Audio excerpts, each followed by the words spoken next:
All right, chat. Let's get a mic check. Let's get a mic check real quick. Mic check.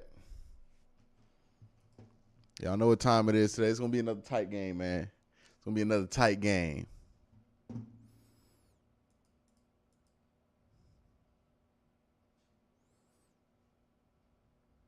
Let's see. Right here. Why is all this stuff not popping up?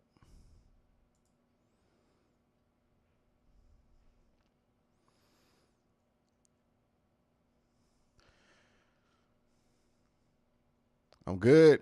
Mic check good. How y'all feeling today, man? I want to know how y'all feeling. Guardians won yesterday. Browns play today. How y'all feeling? They play today too, the Guardians. So it's gonna be a full day for Cleveland sports fans, especially if you're into baseball, football. Hopefully they tackle today. We about to get this thing started. Let's go. From Cleveland, Ohio, CBS Sports presents the National Football League. Today it's the New England Patriots and the Cleveland Browns. Our kickoff is next on CBS. All right, so they came back from commercial. We got two super chats going today. One from Silent Wolf. Big shout out to Silent Wolf. Y'all give Silent Wolf a shout out in chat. Says, is Dion playing today? I don't believe he is. Dion Jones, the guy we traded for last week. Ray Rags came in with the super chat saying, hey, if our defense gave up 200 last week with Clowney, how much would they give up without him? Look, if they play with better effort and if they actually make the tackles that they attempt this week, they will be a better defense even without Clowney. That was the problem. The problem wasn't on the defensive line. The problem was really on the second level. Well, it was on the defensive line. The tackles are terrible. But it wasn't on the edge there. I don't know if it changes. This is about effort. It's not about talent at this point. What happened last week was about effort. You know what I mean? So if the effort ain't changed, then nothing's going to change. But again, they didn't have a terrible day stopping the run last week because they weren't talented enough. And they won't today. It's because they weren't motivated enough to stop the run. By me this week, I'm going with Saquon Barkley. The league leader in yards will light up the Ravens defense. Can't wait to watch it. And it's all right. There's still time to unpick Phil and Boomer. Head to the fan booth. I would also say don't underestimate Brett Bailey's app in this game. I know people are thinking, oh, he's a third stringer. There's not much of a difference between him and Mac Jones, if there is at all. He might even be better. So we're not getting a break here. Minecraft Master says, how you doing, Quincy? Wish you guys luck. Appreciate your Minecraft.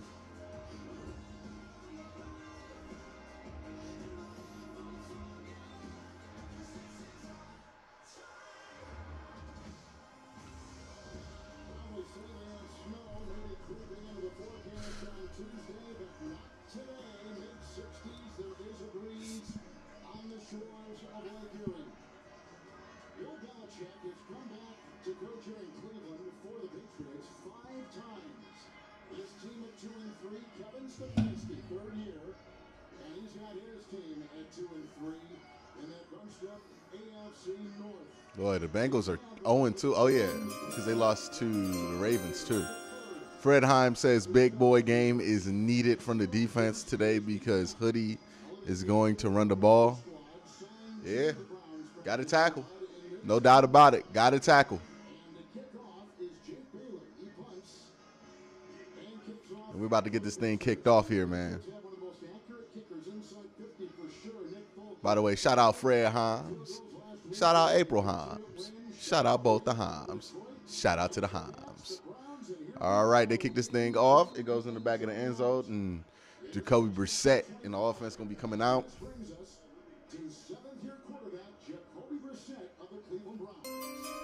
Mighty with the super chat says we need to win to keep pace with the wild card to at least have a potential tiebreaker. Most middle and AFC North teams are 3-3.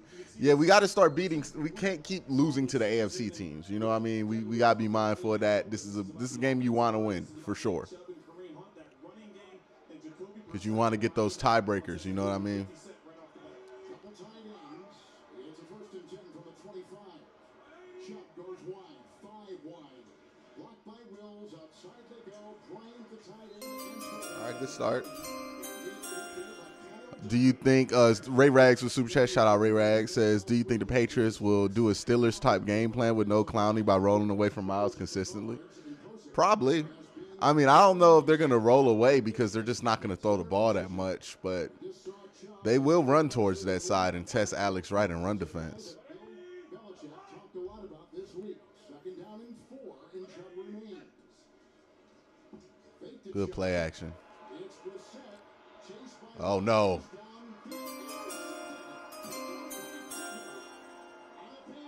Who is he throwing at? John Connor says, Q, I live in New England, Browns fan forever. Wifey calling it the elf pound. Good Lord help us. I can silence the hate. Yeah. Jacoby not off to a great start. I mean, just underthrew it. I just don't think he should have thrown that. That thing was covered, man. Well, it was open. It was open. He just underthrew it. That's a good play action call. It was there. He just messed up the throw.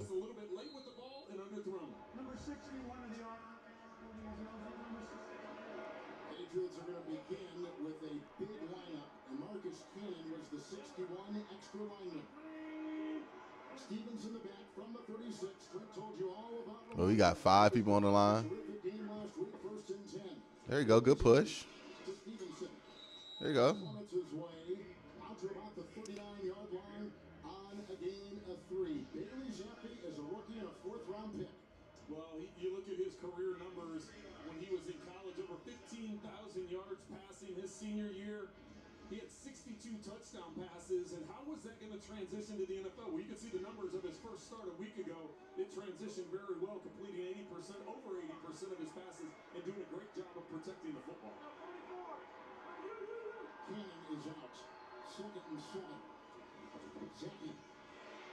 Oh, good play, Taki. Taki was in the vicinity on that pass. Short and 8. Good play. All right, 3rd and 7. 95. They tried to do a slip screen there. Taki, I think either he saw it or he was just standing in the right spot. But either way, it got messed up. The rookie getting better every week. And Devontae Parker with Myers and Bourne. Out today, Aguilar, hamstring, and Alker. 3rd and 7. And Kevin, you see the 3 wide receivers that are in the lineup. The Patriots are using 3 wide receiver sets 76% of the time, which a year ago was only 50%. 3rd and 7 here. So quite a bit different style that they're running this season. 6 in the secondary. 3rd and 7 after the interception by Duggan. Ah, damn. He's got his receiver. That is Bourne. He's in due. Well, they blitzed. He found a spot in the blitz. Williams. It's a gain of 16 on Yeah, they blitzed there. and a 1st down for the pass to the 44. Great job by Zappi. The Browns rush 5, so it's hat on a hat. But he's got to step in and make a throw, knowing that he's got a free defender coming. And instead, he doesn't flinch at that pressure. He steps in and delivers an accurate throw and gets the 1st down. Cannon back in extra. So we got Genu outside now. That's good. We in base. This is where we had trouble stopping the run. It's Stevenson. Yeah, okay, that's not bad. That's not bad there. Andrews, and then I worry about this team when they get into them base sets. to a gain of 2 in the Base sets has not been great for us. that line. I mentioned Myles Garrett. He gets a sack today. He'll become the all-time leading Browns sack leader. Phillips in the middle because Walker is out with the injury, and Martin Anderson, a rookie, is starting today because 2nd and 8. Just keep them right here. I don't even think they in field goal range for real, are they? Yeah, kind of. Clowney as well. So this defense, they've struggled stopping opposing run games, and today they're going to have to step up with some new bodies in there. 2nd down 8. Good gap field. Stevenson again, burrowing his way. Who made that tackle? Was that Taven? As he gets to the 38 and picks up Is that Taven on that? Well, this is where the important down is, right? This is what coaches talk all the time about situational football. Now you All right, 3rd and 4. Let's get off the field. going into Browns territory. It's 3rd and 4. You've got an opportunity to keep the drive alive, but also, Kevin, this is the part of the field where sometimes you think about going for it on 4th down. Obviously, they want to get the conversion, but there is always always that chance to go for it on fourth down. No shot Bills running this. 5 defensive backs here for Cleveland, 3rd and 4. We're going to do overload left side. Oh, false start. There you go. Wow.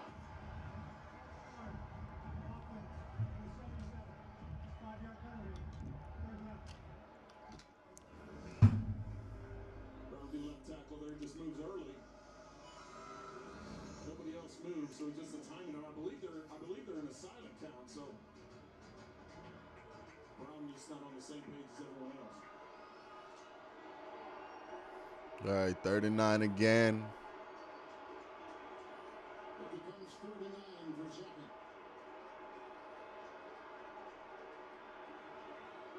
Outside, too much time. Oh my God, how did he catch that? How did he catch that? That's good defense. I mean, like, Devontae Parker with the big one right there. 29-yard pickup and a first down. Working on Delvin Newsome. yeah, it's good defense. Emerson's there. It's better offense. Like, he even got the swipe. That's as good as you can play that. It's an incredible catch. That's crazy. It's a crazy catch. But that's not the case as Parker gets first down inside the red zone. Emerson back there in the coverage as well after the gain of 29 in the red zone. Here comes a nice stop by Newsome on the run by Stevenson on a gain of a yard. And down inside the 13, the red zone has been a problem for this Patriot offense. Well, it has been. Let's keep him to a field goal. We all right. We all right. I can't even see chat right now, but I'm telling chat to calm down. We all right. We got to get production when you get down inside the 20. Even if they score, we all right. Have not scored a first quarter touchdown this season.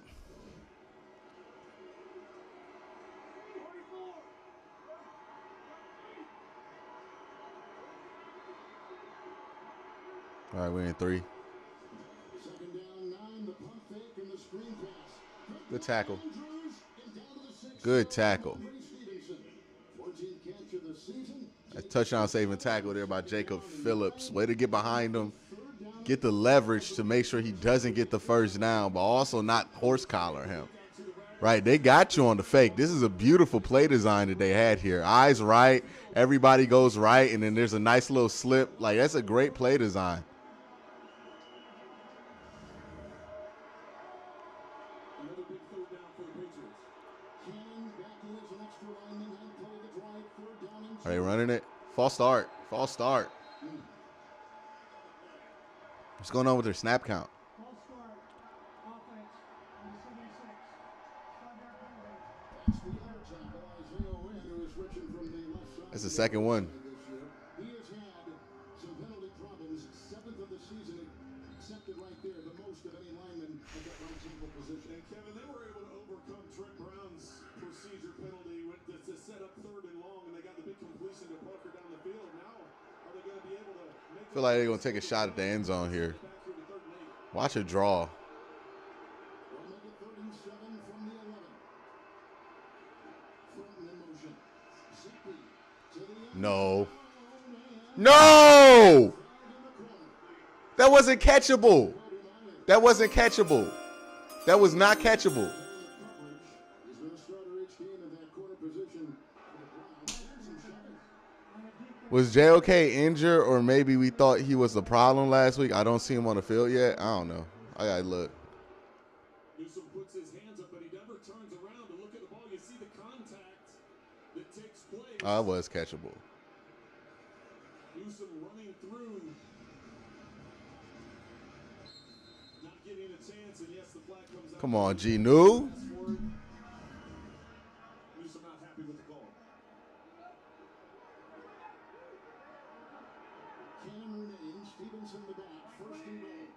Couple tight ends. Stevenson tries to sledgehammer his way, and so far short, they say. Plugged in the middle, and everybody getting a hand on it. Togiai among the many in that defense for the Browns. No, that's not JOK. He's not out there yet. Maybe they did think he was a problem. His helmet touches the goal line, but that ball never gets to the goal line across the line. Kevin Harris has come in the game. First game today in the 53-man roster. The rookie out of South Carolina. He's Oops, short again.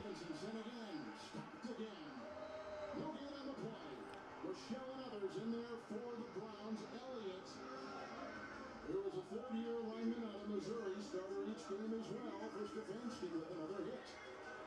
Well, this time I think they actually lost some yardage, Kevin. They tried punt, going over the left guard last time, going over the right side. Oh, they ran it twice. You think they run it again?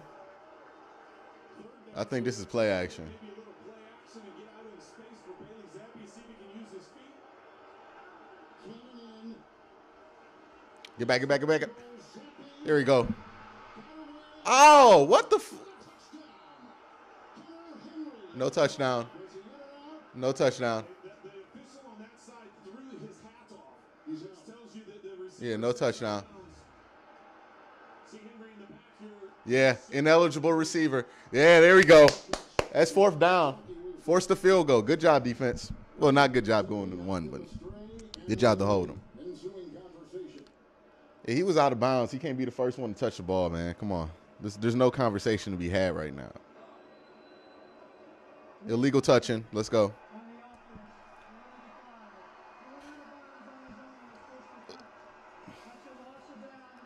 They held up on the goal line stands. They stopped 3 runs. Same.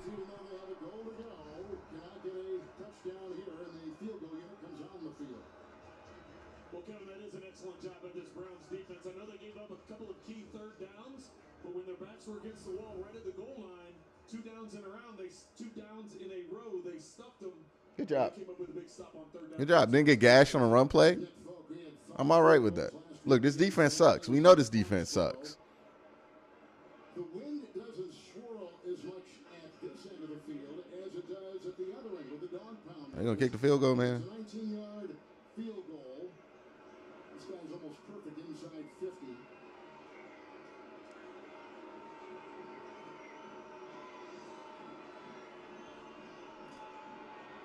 All right, cool.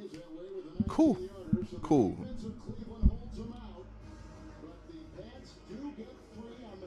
Look, man. Red Zone D has been mostly clutch. Mighty says, yeah, Red Zone D ain't been the problem, or at least outside the first couple of weeks. I would say it was the way the Patriots got down the field on that one. I'm not too concerned because it took like an incredible 3rd and 10 catch from Devontae Parker to get to that point of the field, right? Like it took them some incredible efforts there. I don't expect that or anticipate that to continue, right? You only get so many of those plays a game. It wasn't like it was just bad fundamental coverage or just undisciplinedness on defense. This looked like a pretty disciplined unit this first drive, and it showed up in the goal line. Silent Wolf says good defense making up for the offensive mistakes. Yeah, and you hold them to 3 there. Like on a turnover drive, that's a win for the defense ultimately, right? If you give up an interception. Now the Browns are -1, -3 in turnover point conversion, so they got to get that back if they want to win this game. They already in a hole, so they got to get that back. They got to get that turnover back before the end of this game if they want to win it.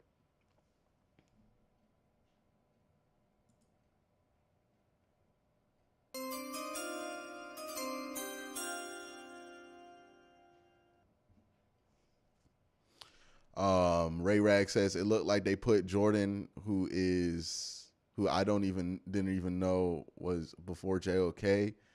He was on him last week in their eyes. Maybe they feel like it was JOK's fault. I don't know what's going on with that. Because he's healthy, right? I don't think he's inactive. Whatever they doing is working, so. Soul Train says, hope you're doing well. Q, go Browns. Appreciate that, Soul Train. Appreciate that. I am doing well. I'm doing all right.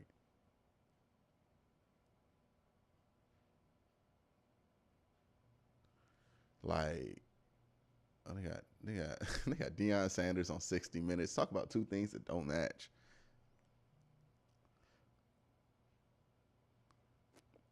Soul Train with the $2 super chat says, hope you're doing well. Q, go Browns. Oh, yeah, I got that one.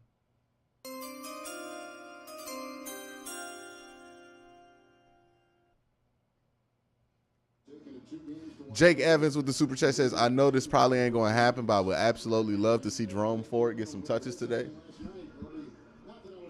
I don't, because that means that something happened to Hunter Chubb, and I'm not trying to have anything happen to those two. So, no, knock on wood on that. Stay healthy, Nick Chubb. Stay healthy, Kareem Hunt. Jake Evans. Okay, I got that one already.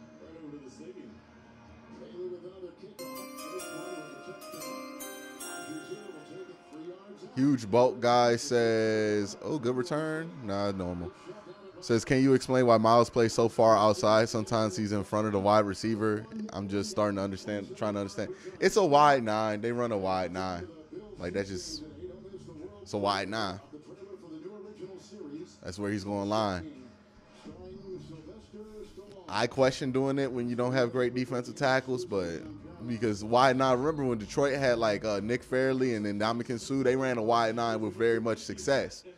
But you got to have good tackles to do a wide 9. I don't know why we doing wide 9 now. Maybe they think it avoids Myles getting on them double teams, so you can put them out wider, so you can have them have a better chance with a single team. Maybe. Good run, Chubb.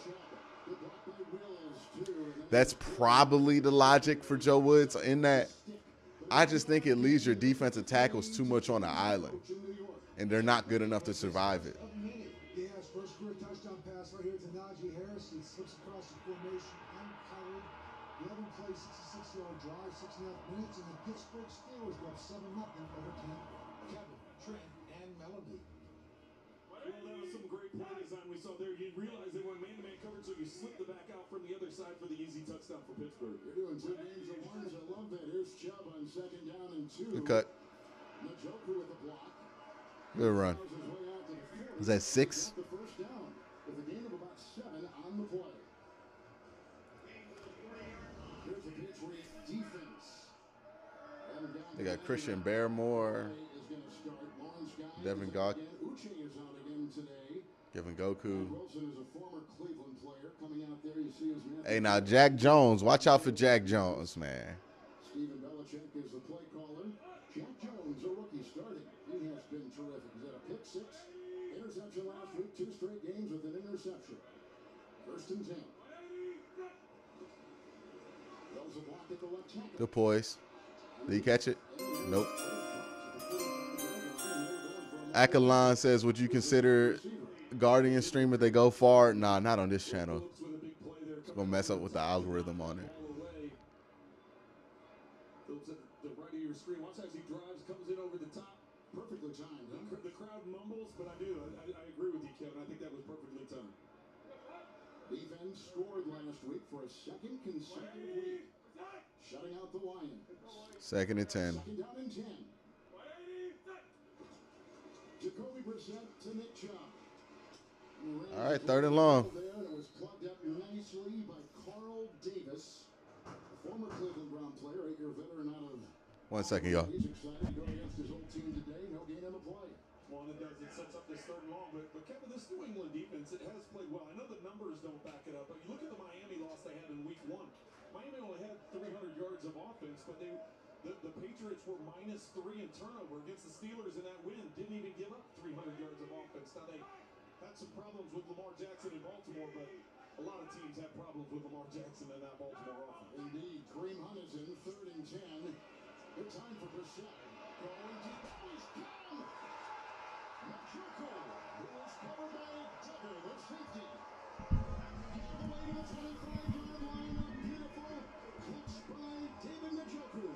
It's a 33-yard completion and a 1st down. Kevin, what's this now? Ooh. Ooh, David. Damn. Okay. Shit. Great route running by Njoku. 1, 2. Got both knees in. All right, David. Another interception. The Browns taking advantage of it, getting down inside the 30. Good shit, David. Failed to convert the last 13 times, facing 3rd and 10 or longer, but they do it there on a 33-yard strike. What we doing? And whistle will stop play. Somebody run on the field. Play clock issue we understand. Oh. 16 seconds, 40 seconds on the play clock. Everything's going to start on my whistle. I like that. I like when they're definitive like that. This is what it's going to be. Start it when I blow the whistle. This is, you know, no indecision.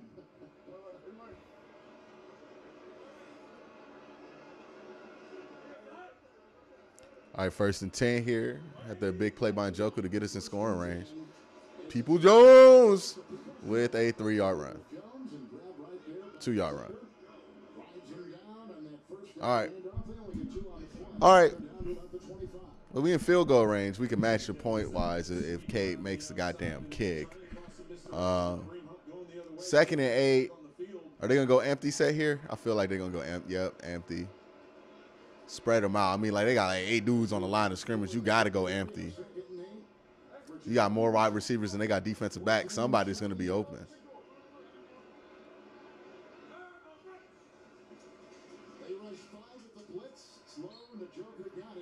All right. Good catch, Njoku.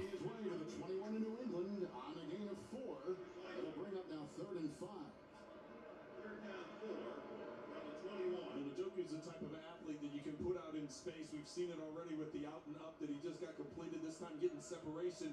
What are we running here? He's really just like a big wide receiver. I'll get an empty set again. We got Judon in coverage? No. Okay.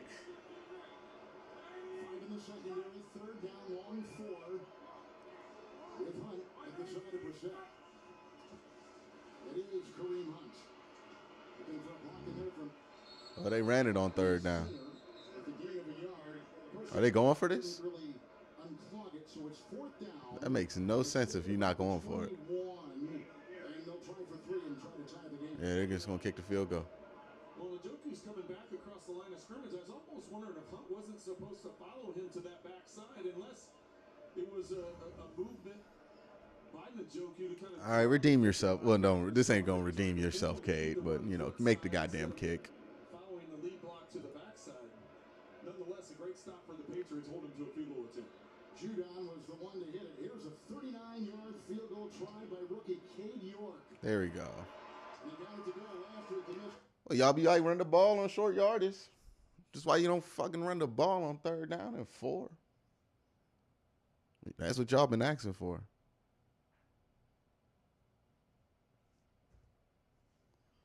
It's tie game 3-3.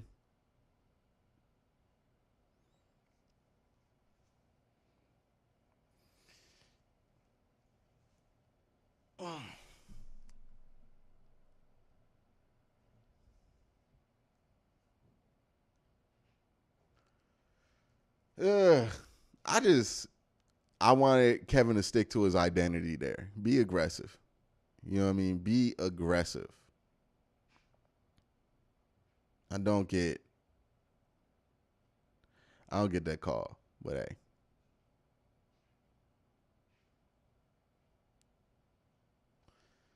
The 3rd and 4, you got to throw on 3rd and 4. I know they are scared of an interception because Jacoby has thrown 2 in the last 4 drives of this team. So that's probably what factored into it. Just take the points. This is not going to be a high scoring game.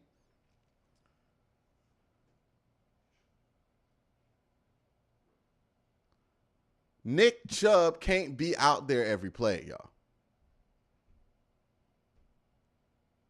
Nick Chubb cannot be out there every play. And he's a liability almost on 3rd down.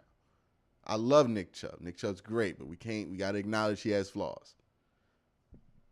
Yeah, it was the INT that they were scared of. You guys want runs whenever like a pass doesn't work. Let's be honest. Like that's every time we complain about them not running the ball, it's because a pass didn't work. Oh, JOK was absolutely freelancing.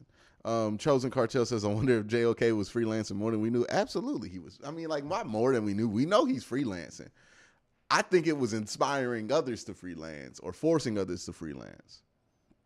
We'll see what happens on this drive.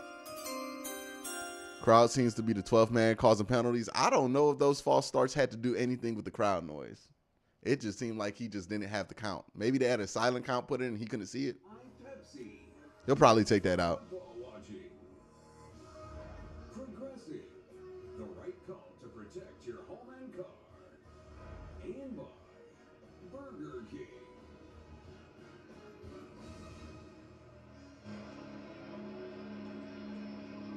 Terrific autumn afternoon. Mighty said, oh, yeah. Appreciate that super chat, Mighty. What time is it? Yep. All right, so we're pretty much even now. Let's get a couple 3 and outs. They'll be back there to get this from Cade York, the rookie out of LSU. And returnable for Jones at the 2 for the Pats. I ain't got him 3 yards behind. Appreciate you, Cottonwood. 23-yard line. It's a gain of 20 downstairs to Mel. Well, Kevin, with the issues stopping the run for the Cleveland defense, they amped up the intensity at Wednesday's padded practice this week. Greg Delpit told us we had a bunch of extra run periods, a big emphasis on guys in their gaps, and they just spent a lot of time harping in on the details. There's a lot of extra intensity. He said they knew this was the type of game they'd be playing, and Coach Stefanski told us he liked what he saw. Well, you know, Mel, they were hit by the big pass plays in the first couple games. They were hit by big rush yards the last 2 games. Cleveland still trying to sort things out. Sly says, I hope Kevin sticks to himself and be aggressive. Me too. 2:55 here left in the first. That's a good throw. That's a good throw. Great coverage. Good throw. He fit that slant into the only pocket he could. Look at this. MJ gets beat inside, comes back, reaches.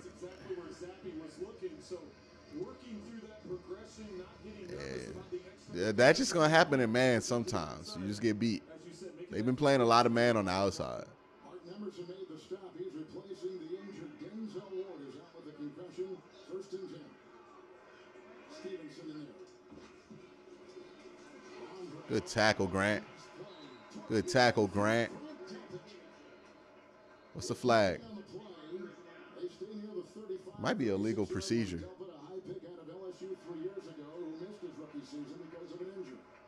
Is that holding? Well, and the penalty flag came from the back, Judge. It did. On the far sideline. Late. Came in late, and it looks like he's calling a hold. Legal block in the back. On the offense for the 16. It's a 10-yard penalty. First down. Jacoby Myers picks it up. Explanation to Belichick. Well, and that's why the flag came from so deep in the secondary. It was like, well, how, that was just the run right in the backfield. And the flag coming out. It's 1st and 20, right? That type was kind of caught us off guard a little bit. Yep. All right.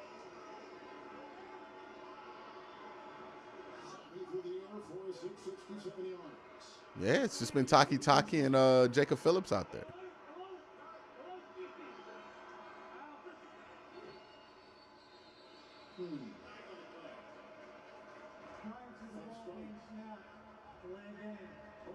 Wow.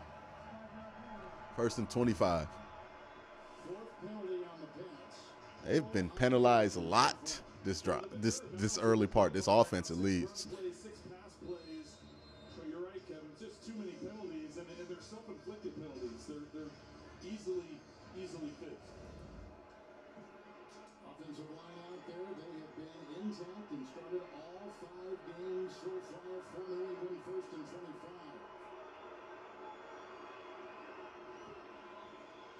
Zappi blocked by the tight end Henry, and the catch made by What's that, 2nd and what? receiver Jacoby Myers on the 2nd and 17. Emerson, and he picks up 10. He's out to the New England 32.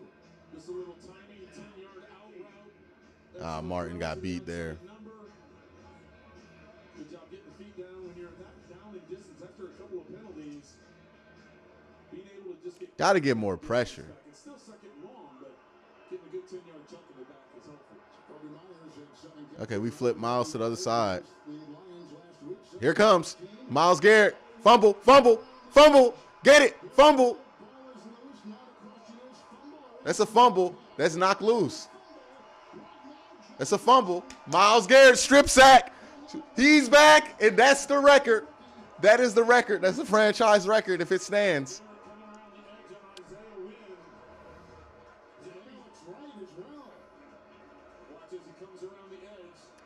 Yeah, it's a fumble. That's a fumble. Arm back. Does not go forward. Yeah, fumble.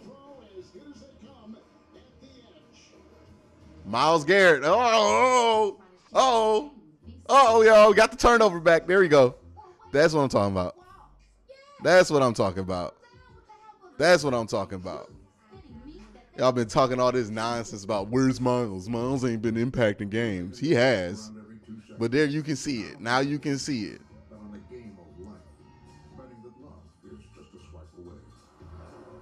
Betting on picking up that curious hitchhiker carrying a bowling bag. And betting that he doesn't turn out to be a cornball prodigy. Every turnover gets reviewed. Empty hand forward usually means fumble, though. Empty hand forward usually means fumble. And make every moment more. This is not a drill. For a limited time at Domino's, get 20% off everything at menu price when you order online.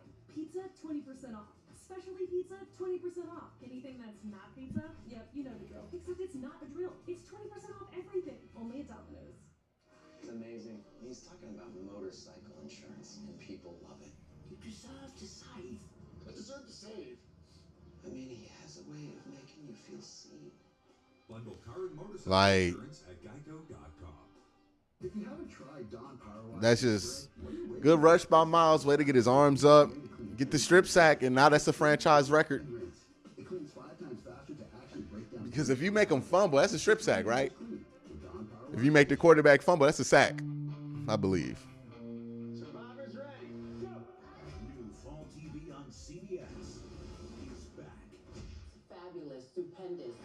Tonight, it's a new equalizer. Yeah, Jacob Phillips has been in the game the whole game. New York and NCIS Los Angeles. Glad to be here. The Equalizer, East New York and NCIS Los Angeles after 60 minutes. My man. Part of Big Sunday, tonight on CBS.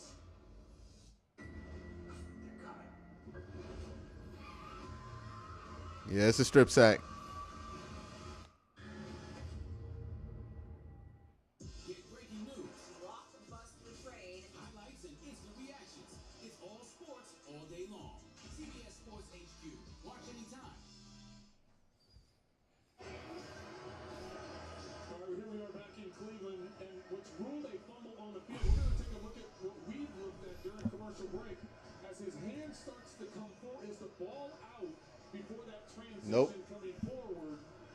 Ball. Goes forward. To me, it almost looks like it's right at that point. We're going to bring in James Garrett to let us know It's too close to overturn. Is it fair? I'm now getting nervous. On the field, the fumble stands. Okay, good. Chris Gustafaro, is it fair that now I'm getting nervous when Jacoby throws? For the record, I really like Jacoby. It's easier for me to make an opinion on it, Trent, but I think you squared it perfectly. The reality is, unless your quarterback is one of the top 10 quarterbacks in the NFL, you're going to be nervous when he drop back to throw. That's the reality in the NFL. So is it fair? Yeah, he's not a top 10 quarterback. And when you don't have a top 10 quarterback, you're nervous every time you throw the football. The human reaction as he threw it, I think it's a good ruling of a fumble and a stands by replay, though, guys. Thank you, Gene. 1st and 10. Way to get to the flat. Farrell Brown. By the receiver, the tight end, Phil Brown. Who's hit by... You gonna let this run down? It's a gain of 11. Also over there was Duggar. So a couple things here, some housekeeping. They get as far as the 27. With that, that is a sack. So he becomes the all-time leading sack king for the great history of the Browns over Clay Matthews Sr. That is the 11th giveaway by the New England offense. 4th most in the NFL. It's Good run, Chubb. Way to find something. and zagging and finally stopped by All right. Barmore. 2nd down. We'll take this to the 2nd quarter. To the New England Myles Garrett just got the record, team has turned it the franchise sack record. field goal. Let's go to the It's pretty good for somebody who doesn't impact games. Is that the franchise sack record? Well, in the 1st quarter of your 5th year or 6th year, pretty good. Guess that Myles Garrett guy, pretty good. Browns driving there, at the 25 or 30? They're close to, they're in field goal range at least. 1 turnover each for each team. Right now the Patriots are +3 points, +1 in the turnover margin. Now it's negative. It's a net 0 to turnover margin, but they're +3 points. Browns need to get those 3 back at minimum on this drive. They're already in scoring range, but would love to see us get to 7, get +4 in that point turnover margin right there.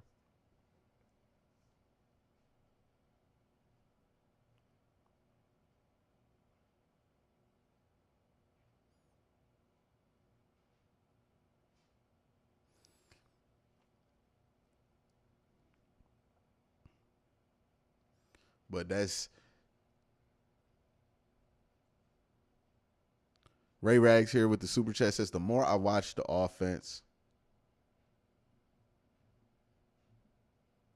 the more I can't wait to see a Watson level talent QB play with this scheme.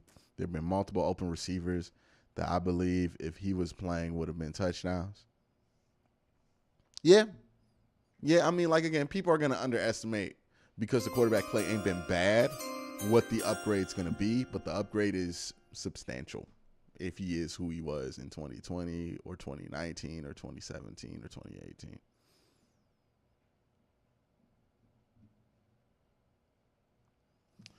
He will be tremendous.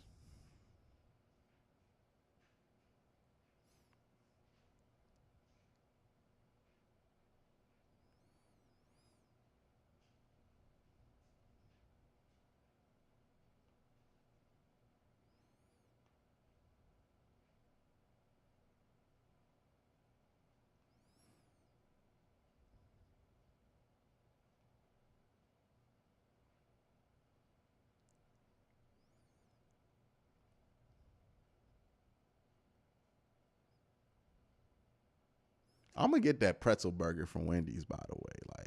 Like, the Browns need to win so I can justify it to myself.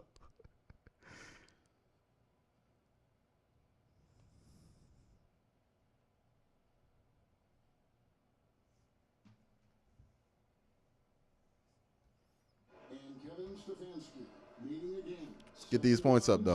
Each team with the turnover from the 24. Second and 7.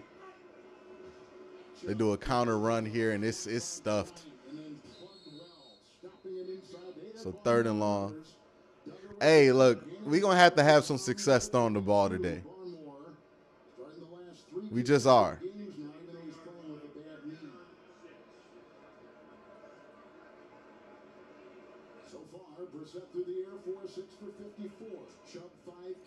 All right, Brissett, don't make the big mistake. Reception. Hunt is in now. 3rd and 6. I think you got it. You got what you want.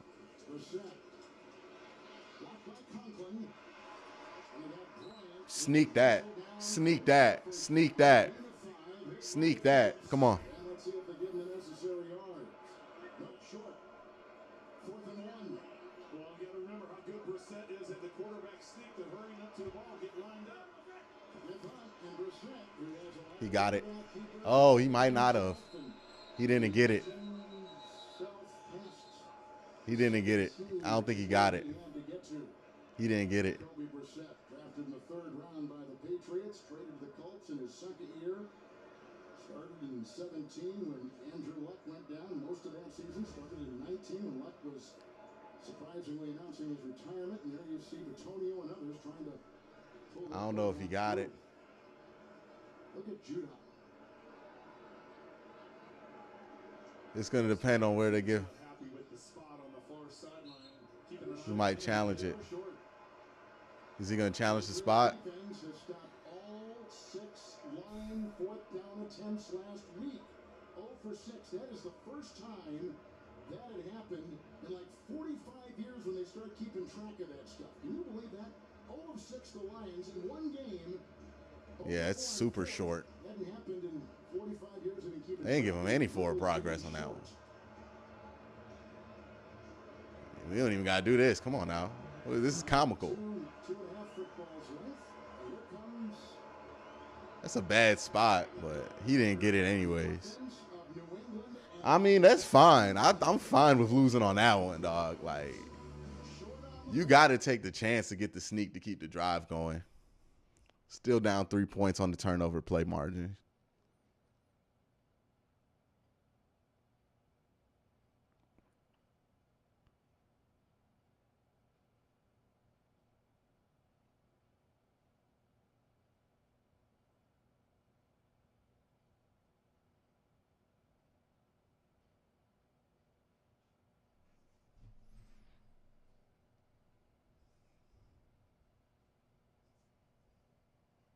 A sub above.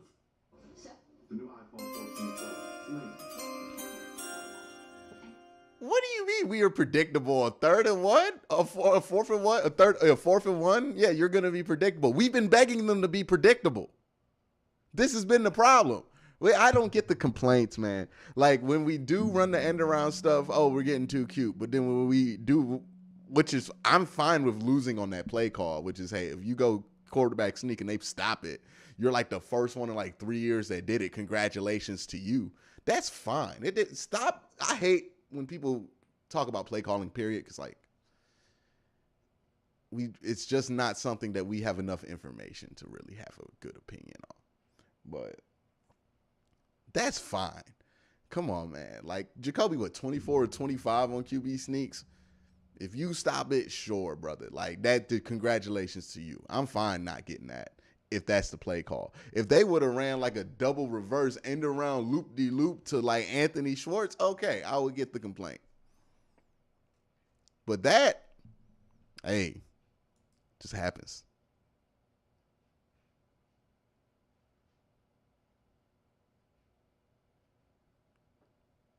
No, you go for it. On 4th and less than a yard, you go for that. And don't give me this, oh, you get to feel. No, this is the new NFL. You go for that. You go for that every time. You got to. Especially when your offense isn't that good. Well, isn't that talented. You got to. I'm fine with that. I'm not going to complain no way about that.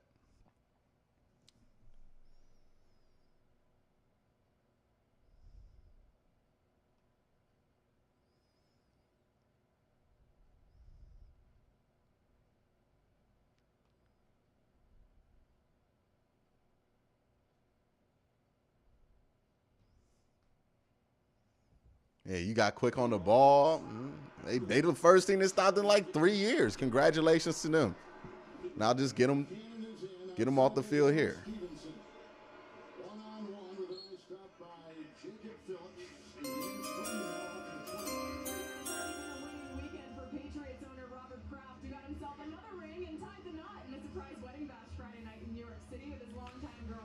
Ray Rag says it's a really bad spot. It looked like they had him lose yards. I don't think he got it, but it wasn't that short. Yeah, that was a terrible spot, but he didn't get it. It didn't matter where they spotted it unless they gave him a generous spot. He wasn't going to get it. They stopped it. Good gap fill. Tackle. See, you got to do more than gap fill. Got to tackle.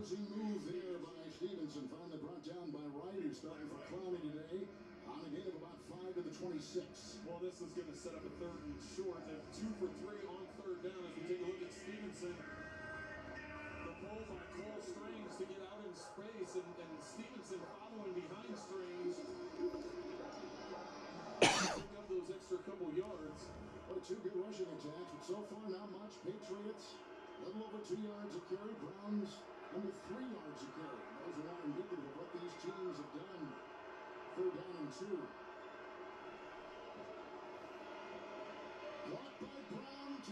No way. No way. No way. How did... No. You...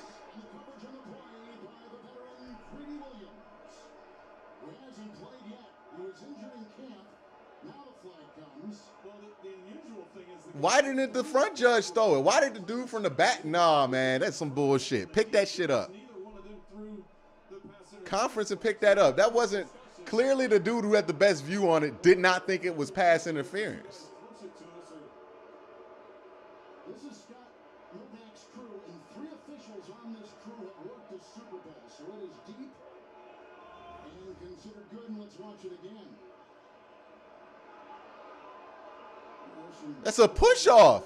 That's a push-off. That's some bullshit, dog.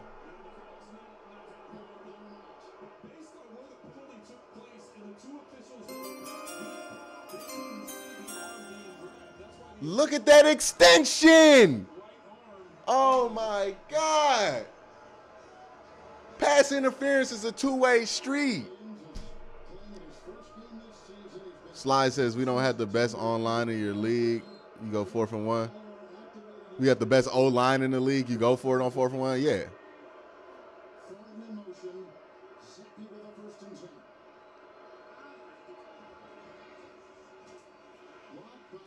Way to stay home.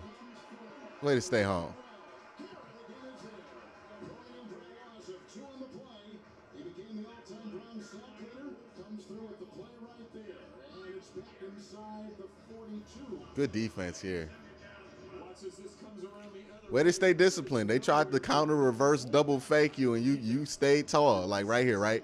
and they're just waiting on it to Boom. come around. There's nowhere for him to go. Garrett gets the tackle, Kevin, but there may have been 3 or 4 guys that would wrap that up. Isaiah Wynn is now on the sideline, and Cannon is at the right tackle.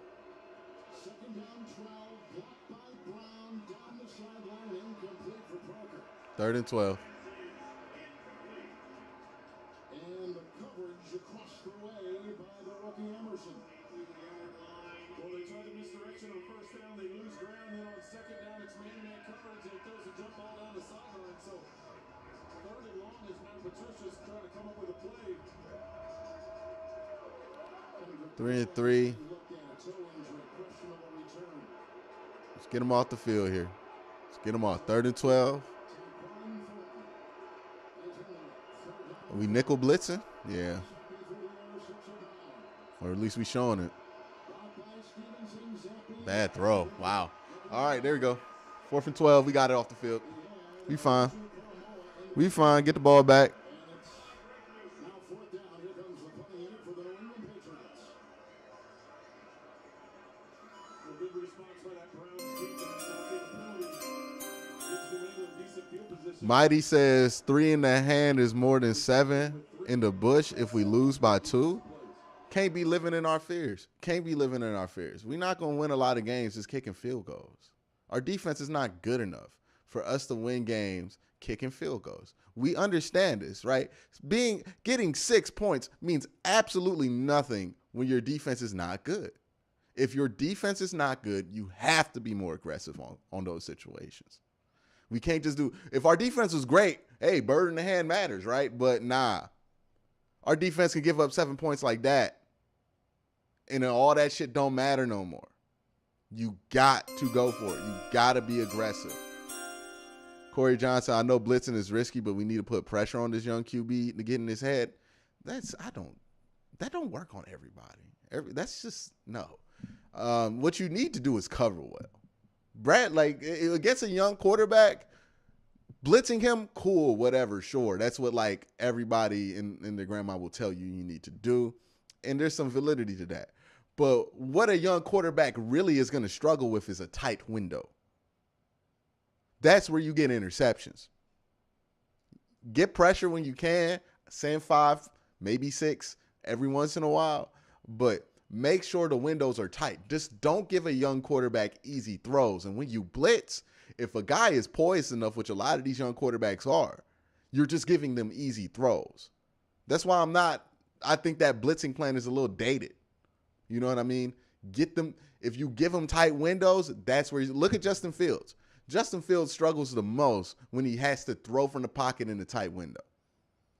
He does not struggle that much against the blitz. He's fine against it, even though he holds the ball too much.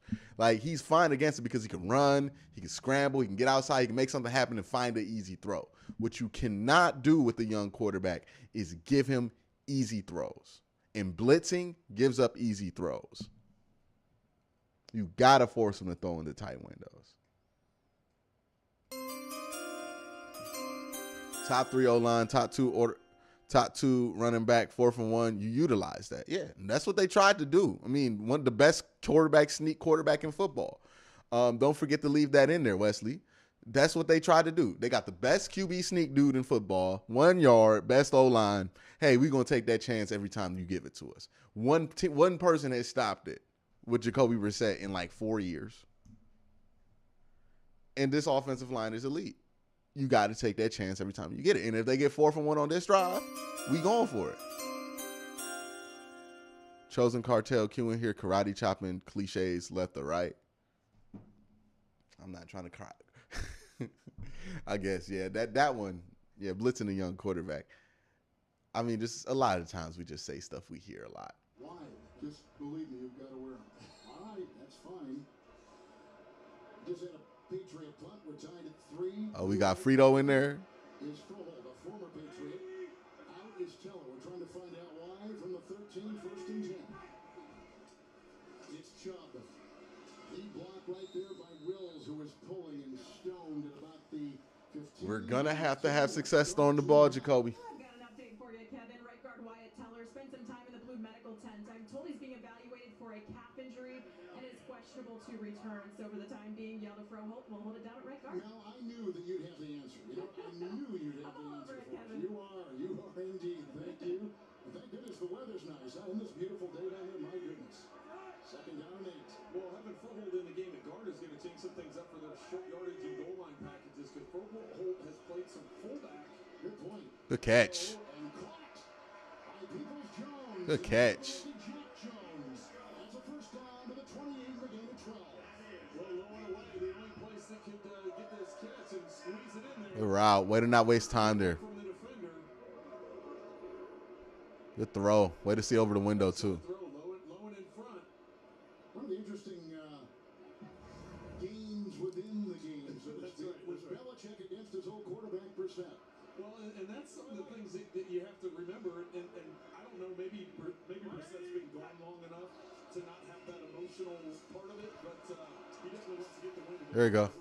Chubb on 1st and 10, and ridden down right there by Anthony Jones. 2nd and short. Your player out of Alabama, high pick, and a gain of 6 on the play, put him at the 33. The interesting conversation we had with Coach Belichick was about the usage of the Browns tight ends, the way they use 2 tight ends, 3 tight ends, extra offensive linemen. Said it creates a problem from a matchup standpoint, what personnel you have out on the field. And because of an athlete, the athlete that Njoku is all of a sudden you put bigs on there because you think they're going to run. But then the Browns have an advantage because of the athletes that they have at tight end. And against whoever you're going to put in coverage, Encroaching. are able to get. That's first down. That's first down. Yep. Carl Davis with an itchy trigger finger there as we see Scott Novak. Yeah, they've been hopping on these counts on both sides of the ball. It's weird. Encroachment. Defense number 98. 5-yard penalty. First down. Well, and it was just interesting talking to Coach Belichick about it. You just have to prepare for more. Not many teams in the league use the multiple tight ends or the extra offensive lineman as a tight end, so it takes away your practice time in terms of what you have to prepare for because you're not facing that type of offense all the time. You saw the penalty situation there, and we've got a 1st and 10. And Chubb, the 3-time Pro Bowler, the leading rusher in the league, is going to offer a block. Good throw. Oh, good cut. Good cut, Farrell. Good cut. All right, that's the first down. We're moving. First down again, about 9.5. And Brown is the one to get it right there. Again, multiple tight ends is what this offense uses. Brown's going to come. Yeah, they got 3 tight ends out here. It's 13. They're in 13 right now. He ends up being the outlet for Brissett. Chubb, he goes Way to stay poised in that pocket. because he sees the pressure coming off the left side. So when Brissett turns around to make a play, Farrell Brown, he's a hometown boy from Brush. but the delay by Brown is what creates and gives him space to get open on the check down. Marcus Jones at the other corner, 2 rookie corners for the Pats. It's first The run. and 10. This is Chubb. Second and what, 6? Down on the play by the hard-hitting safety Kyle Duggar again. Playing well. It is a gain of 3 to the 49. A look at Nick Chubb. He averages 6.1 a carry. He had 134 on the ground last week against the Los Angeles Chargers. That's crazy. You can see that's pretty good company. Right Jamar Charles is underrated. Here in Brown and Sanders' company, that's something else. And Jamal Charles put together a heck of a career in Kansas City. Hey, get rid of it. They come from behind with Wise, and outside he goes, and incomplete. The Joker couldn't get it right there, and it's 3rd down, Mel. In talking to Jacoby Brissett this week, he said, you hear those stories about those great running backs who get a carry in practice and run it to the end zone every time. He said, I'm going to tell my grandkids one day that I played with a guy like that. People say he's running angry. I think he's actually running at peace. That's how he wants to run. He said he just wears on guys to the point where they don't even want to tackle him anymore. Well, I wouldn't want to tackle him, would you? I mean, Mike, and he does. And then they got evens. Yes. I mean, there's a lot of 1-2 punch. Well, and running at peace to the end zone every single time he touches it at practice is definitely building up the endurance. Hunt back there now. We're set 3rd and 7. To the near side. High and hot. And looking for Cooper. And over there was rookie Marcus Jones. Yeah, we're going to punt. He's on one side. Jack Jones on the other. Marcus Jones right there. All he's whistling for. Westby. Oh, is Barrymore now? Wes B says we got some Wesley up in here. Much love, Q. Appreciate you. With 7:58 to play in the second quarter. And a look at defensive play caller Stephen Belichick, the son of the coach, and we step aside on CBS. All right, so 4th and 7 there. They're probably punting. On the 50, they got to punt. Been a low-scoring affair.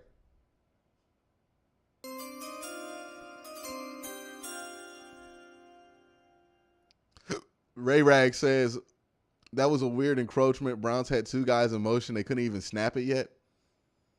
Yeah, the Patriots been doing some weird shit today, man, in this first quarter. I ain't gonna lie. They've been doing some weird stuff. Both the false starts were weird. Like, why did you get a false start? It wasn't even allowed in the stadium like that. It's just weird. But hey, I'll take it.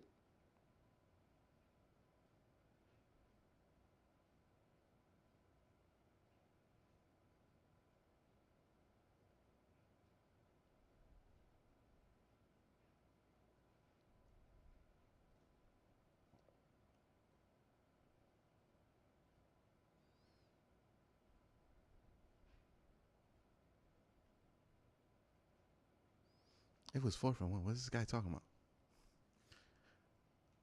Yeah, so, hey, it's been a defensive battle. Didn't expect that, but I'll take it. Defense has been playing well. Both defenses have been playing well. I think the Patriots have been very stout in the inside. The Browns ain't been able to get nothing. Wyatt Teller's hurt right now. We'll see what happens with him if he gets to come back. Apparently, it's a calf injury. He's questionable. Usually questionable means he doesn't come back. But it'd be great if he could.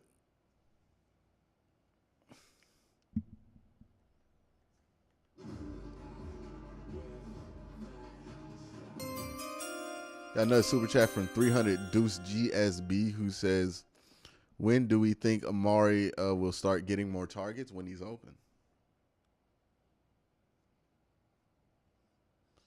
I think the Patriots just playing good defense. That's why nobody's getting targets or whatever it is that we want out of them. They get paid on that side too. We just don't get to do whatever we want on both sides of the ball. We got to worry about the competition. Competition forces some things. And I think they're doing a great job covering Amari Cooper. Jack Jones is good. Jalen Mills is pretty good. They got good corners over there. Corners that you don't necessarily want to throw to. Kyle Duggar's a great safety. They got players on that side of the ball. This is a good defense that they are playing. Played 5 years of college football. He played a couple of years at Troy. Ended up at Houston, 3rd-round pick. He was playing some corner right there. Jonathan Jones is out today, and here comes Bojorquez.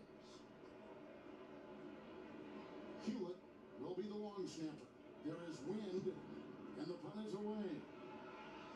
And Marcus Jones, he's returned a couple kicks in college. All right. Have him at the 11. Let's keep him there. Play the field position game. About 2 yards on a 44-yard Cleveland punt. Down the middle to the end zone. Touchdown. This is unbelievable. They are hyping up this Mahomes, Josh Allen game like something I ain't never seen them hype up before. This better be great. Like, they show a promo to this like this is the new Avengers movie. It might be. It might be. Both their resume last January at Arrowhead, and the Chiefs won that game. And then lost in the championship game against Cincinnati.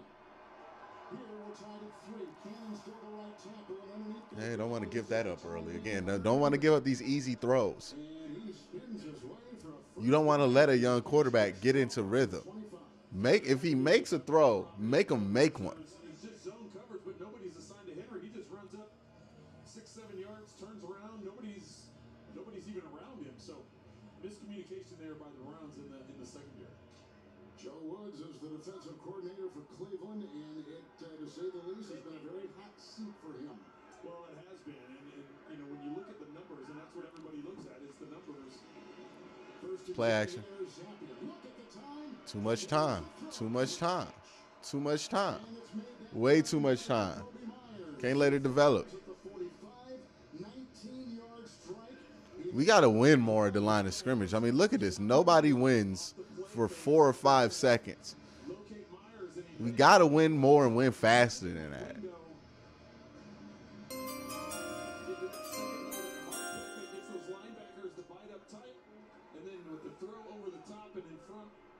Braxton says, Jacoby, in my opinion, has done great for what we've asked him to do, but do you ever think he will see any plays for Dobbs? I just don't think it's come to it yet.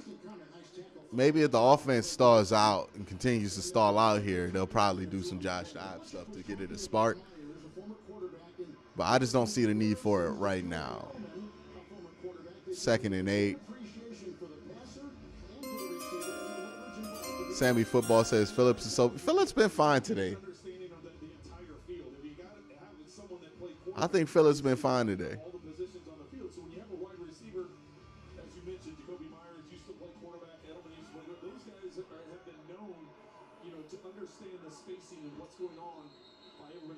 It's false start by a wide receiver. It's like their 3rd false start. What are they doing? Ray Rag says, I also want to watch more this offense this year. The more I see how little faith they had in Baker, the amount of screens they had him throw last year. Yeah, they were terrified of Baker throwing that ball and his decision making.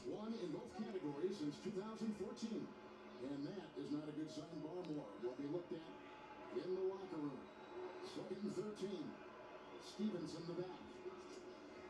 Brown the block. Nice catch. That ball was hot and high. It was grabbed on the play, and a good grab it was by Parker. With a 14-yard reception. 3rd today. Let's see a replay. Over 60 yards. Nice catch there. To the 44. Just on the one side. They avoided the pick and everything. Damn. That's just a good play.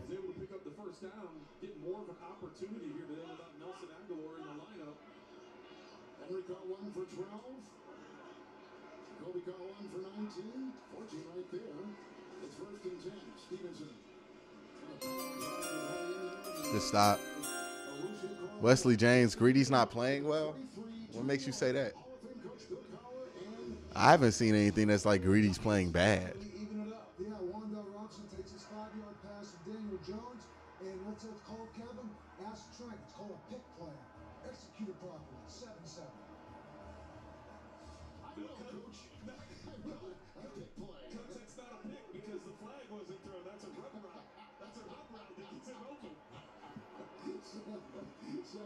Screen.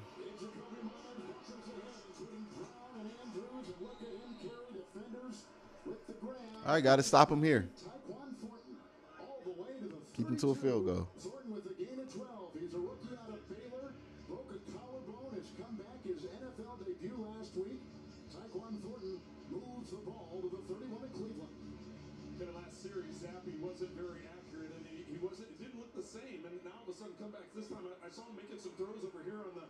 Again, you give a young quarterback easy throws, he starts to get more and more confident with the tight window stuff, and he starts to be looser with the trigger.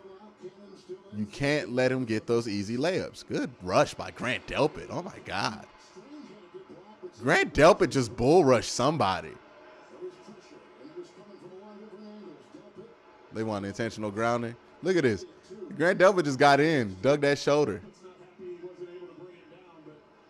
Wait, he was in the box?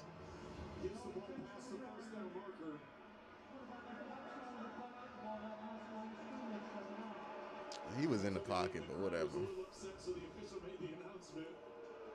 very often you get officials to make an announcement based on the mood of the crowd, but that time he clears it up for everybody. That was good, though. I answered their question, right? That's right. 2nd down and 10.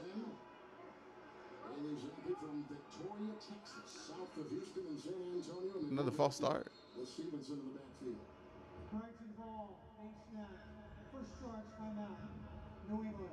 Pants will take it right Okay, there. so they're taking a timeout. So Bailey Zappi, who played FCS at Houston Baptist and finished up at Western Kentucky. Have a timeout. All right, y'all. I'll be right back in 1 second. It's your turn. Get Farmers, and you can save money with the safe driver discount just by having a clean driving record for 3 years. Get a whole lot of something with Farmers. Farmers policy perks. Come on. We are farmers. Bum, bum, bum, bum, bum, bum. Who's on it with Jardians? Free. Jump. We're the ones getting it done. We're managing type 2 diabetes.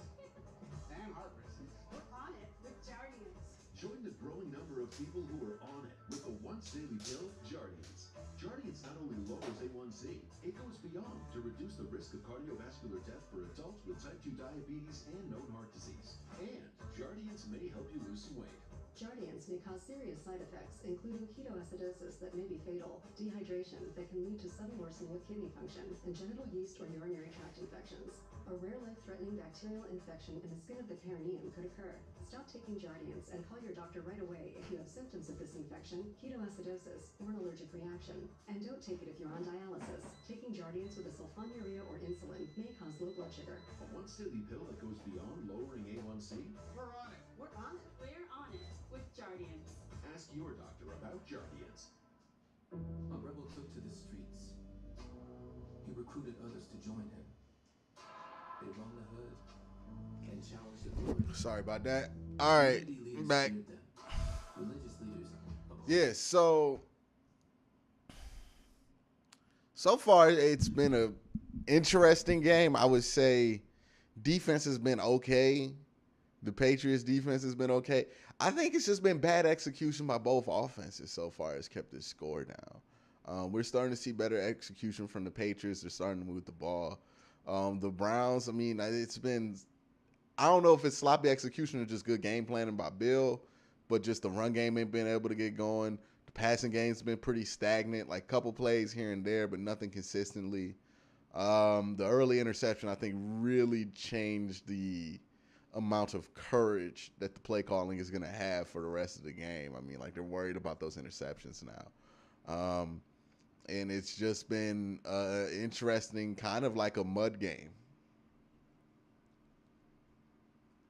Coming up with the Verizon halftime report, JB, Phil, Nate, Boomer, and Bill Cowher for the latest scores, news, and highlights. Verizon halftime being put together for you at our CBS studios in New York. Eighth play of the drive, second down and 10. Set the 11-16 through the air. Myles got a good jump. Oh. Incomplete. All right, 3rd and 10. Looking for Devontae Parker. So, with Aguilar out, Myers Like Devontae hurt his hammy or his groin. from the practice squad are the receivers. And Kendrick Bourne is out with a toe injury, as we told you. Barmore is in the locker room, so a couple of backs have fallen here in the first half in Cleveland.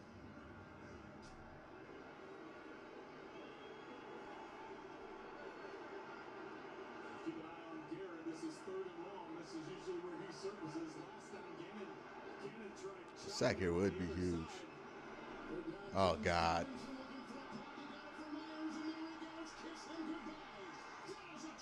Well, there goes the run problems again. Now we got to play offense, man. Excellent job up front. What happened there? Comes over, kicks out here, but he's not going to run that way. He's going to come back and run it out the backside. Oh, did he chase? Yeah. He ran up the middle. They got the gap. Missed the tackle. Touchdown. They were not prepared for that draw. They thought for sure it was going to be a pass play. They were trying to bring the heat on the young quarterback and try and knock him out of field. Great play call. Great play. They ran a draw on 3rd and 10. The balls of them to run a draw on 3rd and 10. They must either they have balls or no balls because like they were just thinking they was going to get stopped and they were going to just kick a field goal. Either way, that's just interesting. Everyone remembers the moment they heard, "You have cancer," how their world stopped, and when they found a way to face it. For some, this is where their Keytruda story begins. Keytruda, a breakthrough immunotherapy. All right, let's get the offense going now. One of those cancers is advanced melanoma, which is a kind of skin cancer where Keytruda may be used when your melanoma has spread or cannot be removed by surgery. Keytruda helps your immune system fight cancer, but can also cause your immune system to attack healthy parts of your body. This can happen during or after treatment and may be severe and lead to death. See your doctor right away if you have cough, shortness of breath, chest pain, diarrhea, severe stomach pain or tenderness, severe nausea or vomiting, headache, blood sensitivity, eye problems, irregular heartbeat, extreme tiredness. A draw on 3rd and 9. Changes in You don't normally predict that. You don't know. You call a draw play, you expect it to work because, like, if you just wanted to run a field goal, you just ran it. A draw play? Like, nah, they did that because they thought it was going to, and it did. That's crazy to me. That's a ballsy play call, man. That's a ballsy play call. Because if you don't get that draw, that you look like an idiot. Man. If you don't stop the draw, you look like an idiot.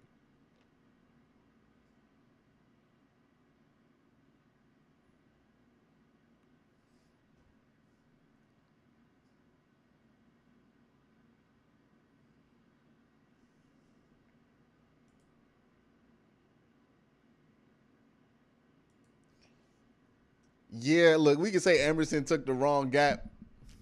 Why is Emerson the first point of contact?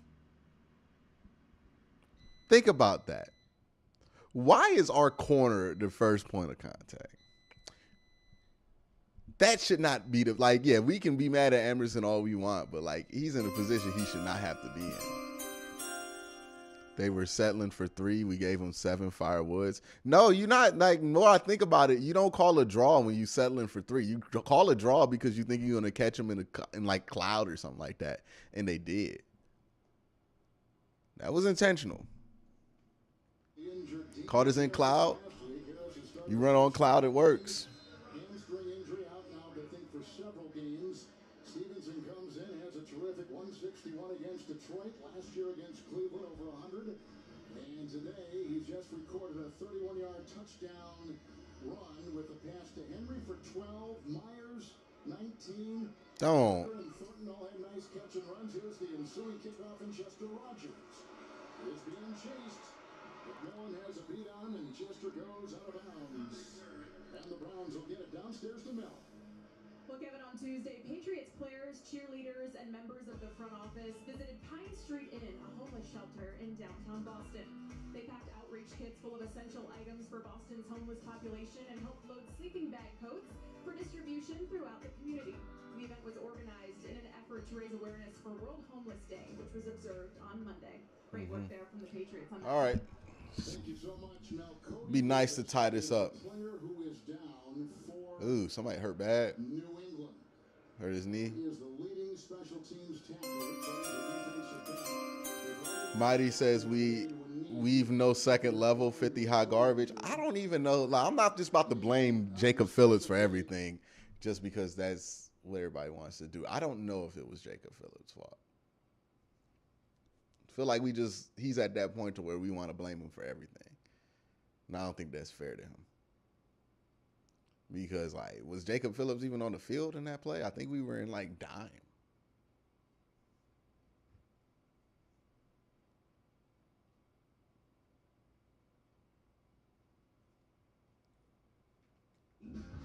No?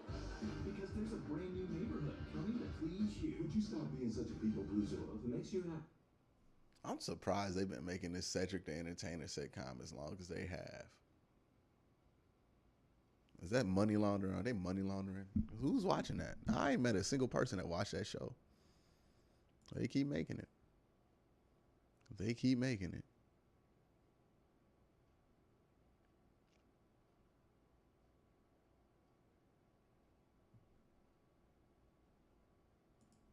They keep making them shows. All right, CBS, come on, let's get back to the game. Let's get back to the game, though. Here we go. Well, a good sign right there. Cody Davis getting up and walking off on his own. It looks like it was a non-contact as he went to make a cut.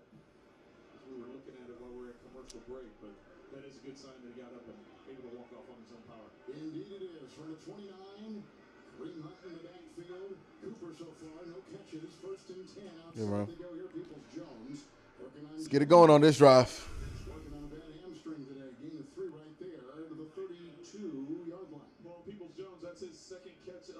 Only 3 yards on that? Just the second catch of the day by any wide receivers. As Jacoby Brissett has got 8 completions. 6 of those 8 are 2 tight ends. And as I just said, Peoples-Jones, the only wide receiver catching the ball so far today.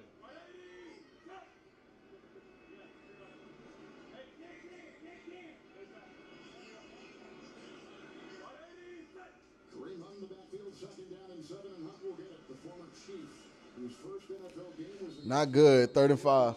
for the Chiefs. Not a good run there at all. He's out to the 34. Timeouts, Patriots 2. They've been stopping it. 3.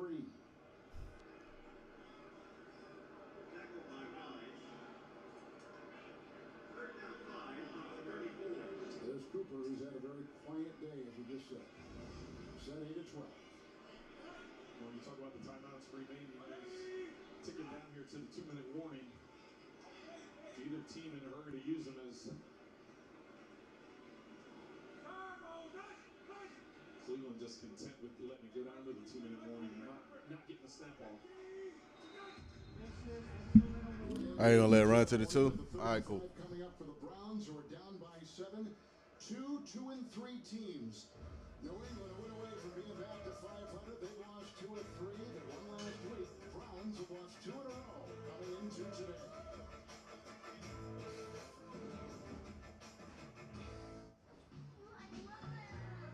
Got a dog.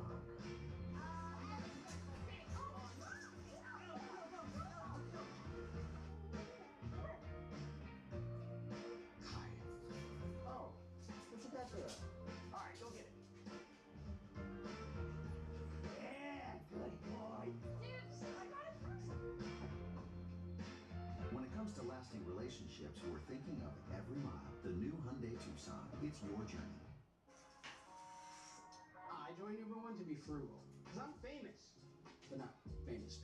You know, I'm more like that guy from that thing, famous, so saving money is pretty clutch for me. Pretty clutch. This has definitely been the most boring Browns game of the year. As an Expedia member, you can save up to 30% when Most mundane of the year. So you can learn every way to say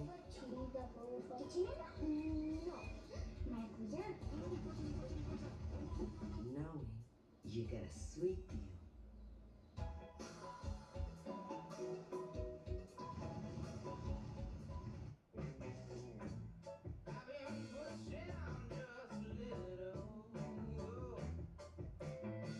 It's only worth it if you enjoy it. Michelob Ultra.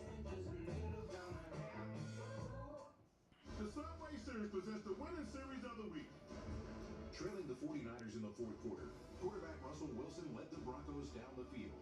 A big completion to receiver Kendall Hinton kept the drive going, and running back Melvin Gordon capped it off with a game-winning touchdown. Here's another winning series, the Subway Series, an all-star roster of subs. Like number 8, the Great Garlic, roasted garlic aioli. Y'all been to a Subway lately? The Subway Series menu and find your winning series. The sandwiches is like $20, man. Or like $10. The days of the $5 footlong are over. Went there, saw $12 for a footlong. I'm like, I might as well go to Jersey Mike's and get something good. You can get something good for $12. You don't got to go to Subway for $12. What are they thinking? How are they in business?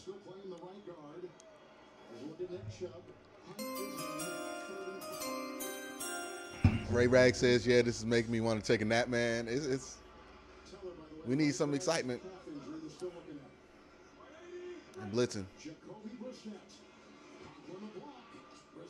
Good catch. Good catch, Coop.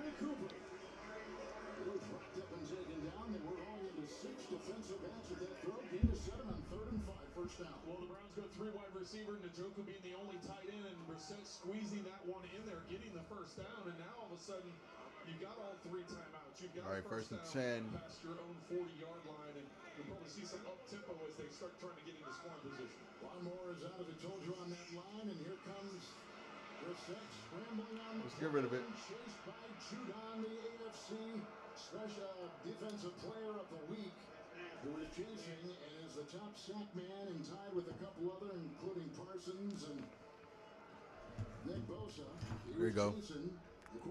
All right, 2nd and 10 here. 1:22 left.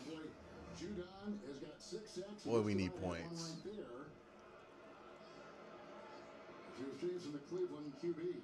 Well, Brissett, if he had had the time or just looked upfield, he had Anthony Schwartz had broken away on the far 30-yard line. He would have been able to place it to the sideline and get a big chunk of yardage, but he was looking underneath. They blitzed Duggar at 6 in the secondary, and the incompletion to Njoku on the coverage by Adrian Phillips in the secondary. They played Duggar all over the place, and Duggar crept in and pressured the pocket and got right into the grill of Jacoby Brissett. Well, now all of a sudden things change a little bit with the incompletion. The clock stops. The Patriots sitting on a couple of timeouts themselves, so a 3rd and long here. If they don't get it, the Patriots themselves are going to have a chance to go down. They're going to blitz. On that defensive line, excuse me, there. Trent 3rd down and 10. Hunt in the backfield. Blocked by Wills and deep downfield and incomplete. Cooper. Was he out? No.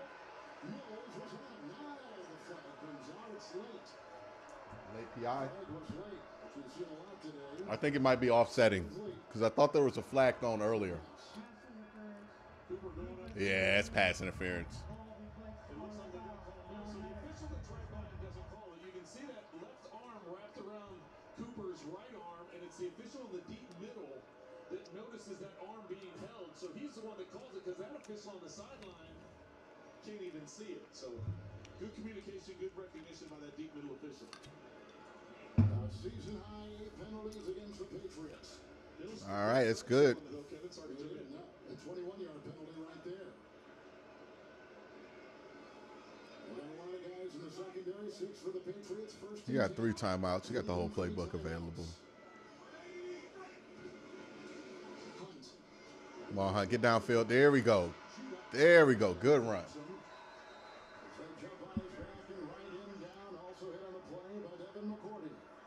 It's a gain of 8 on the play, and they're inside the New England 30. You got all 3 timeouts, so it's fine just using it here. It's 50 seconds. You got plenty of time. Still, everything's at play. As the Patriots looks like now this is taking up some time. So once Stefanski saw that Brissett was going to chance to play at the line of scrimmage, he went up and called timeout because that was going to take up way too much time. Yeah, he got beat. 2nd down and 2 coming up right now. We'll be back in 30 seconds. That was nice work. Never heard you scream like that before. Huh? Dad, it's not a big deal. I'm scared of spiders too. I know it's not a big deal. I don't know, man. It's Browns Stadium. Fans boo for everything. We be booing. We just be booing.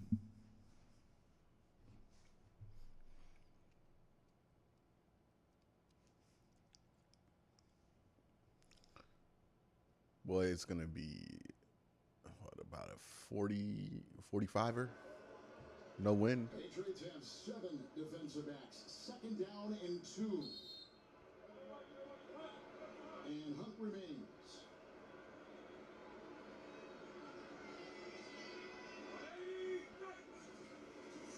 Jacoby Brissett. Going long. Cool. Wow, throw the flag.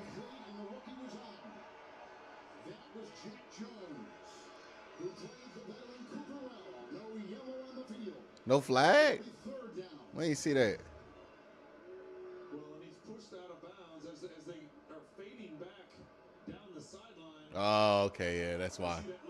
He was out of bounds by the time that PI occurred, so it doesn't matter. Yeah, he was ineligible. He comes back to get the ball. He's out of bounds, can't come back in and make the catch, as we learned earlier. After Hunter Henry caught that ball in the back of the end zone early in the game. Hunt remains 3rd and 1.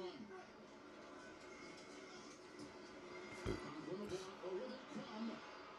there he goes. And the pressure by Weiss is incomplete. And Cooper was there, and Mills is covering. And Dietrich Weiss. Yeah, let's kick the field goal. And the defense of the Patriots will hold the Cleveland Browns to a field goal try. Well, Cooper's on the right side of the field trying to work his way all the way across the field as Wise puts the hit on Brissett.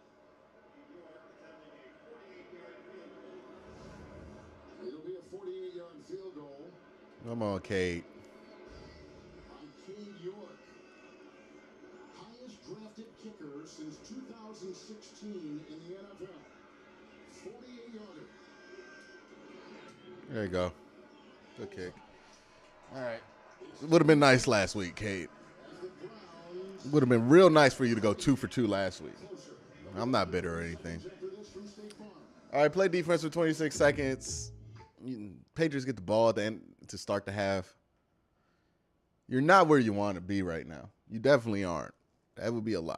You're not where you want to be right now. You don't go for it there because you only have one timeout left, right? Correct me if I'm wrong, but you have one timeout left, 30 seconds left. So if you go and sneak it, you got to get back on the ball, spike it, and at that point, what are you doing it for? We're not about to start acting like the offense been bad all year, y'all. Stop that. Stop that. Stop that.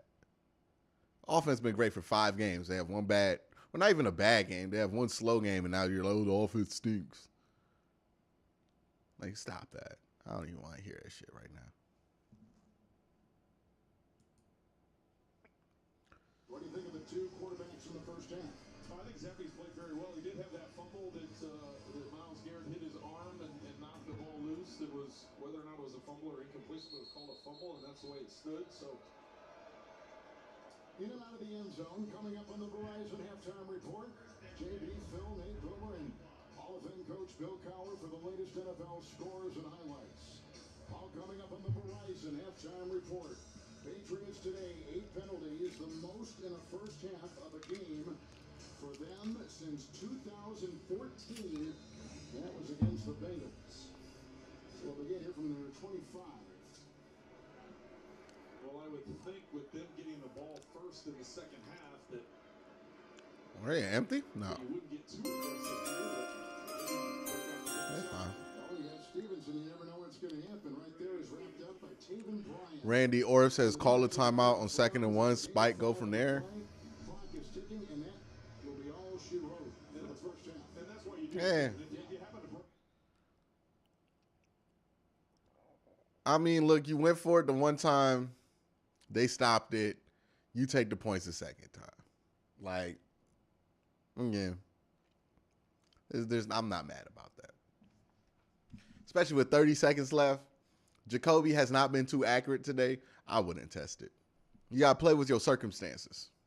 Halftime coming up after these first half highlights from Verizon and a word from your local CBS station. Jeez. Ironic. Edelman's struggling with reception. 2 things I hate dropping. Balls and calls. Well, you need a better network. Time to switch to Verizon, the most reliable 5G network in America. I'm listening. You even get a free 5G phone on them. Sweet. So now, whether you're in the city or on the road, Reception. and getting the network you want and a brand new phone. Touchdown! Touchdown! Switch now and get the new Google Pixel 7 Pro on us. Only on Verizon, the official 5G network of the NFL.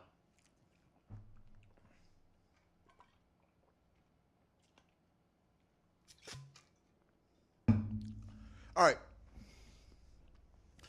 Let's talk about the first half of this game. Defensively, let's see how many yards they gave up. Let me get the tablet out. Let's see how many yards they gave up. I'm going to ESPN thing.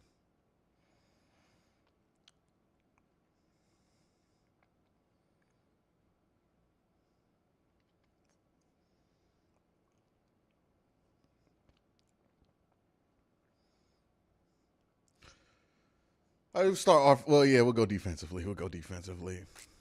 Team stats. So far, about 5 drives each play for each team. Browns have had 2 scoring drives. Patriots have had 2. So both teams are under 50% right now, which is fine. Browns only 91 passing yards. Only gave up about 50 rushing yards. And there's 11 rushing attempts, so they're giving up about 4.5. Patriots are holding the Browns at 3.3. We'll see which one of those two holds. defensively, it's been a pretty uneventful game for them. They gave up the one touchdown on that 3rd and 10. It's not great. But again, this defense is not good. So stuff like that's going to happen. Other than that, they've been all right. They got the one goal line stop. That was cool. It's hard for me to act like this is anything abnormal about the defense. And the defense has been consistently bad to the point to where it makes no sense to complain about the things that they've been bad at for weeks. It is what it is with them. They are just bad at these things. That doesn't mean that it's good. That doesn't mean that I'm ignoring it, but at some point I can't keep saying the same stuff. They just are bad. That being said, they're doing better against the ground than like most people assume. So there's that, but that's only because most people assume that they were going to give up 200 yards. Stop the cap, says Q. We have the worst fan base, man. Cleveland doesn't deserve anything. It's pathetic. Don't need rivals when you have fans like this. Let's stop fighting with each other in the fan base. Appreciate the super chat. Stop the cap. But we gotta stop fighting with each other.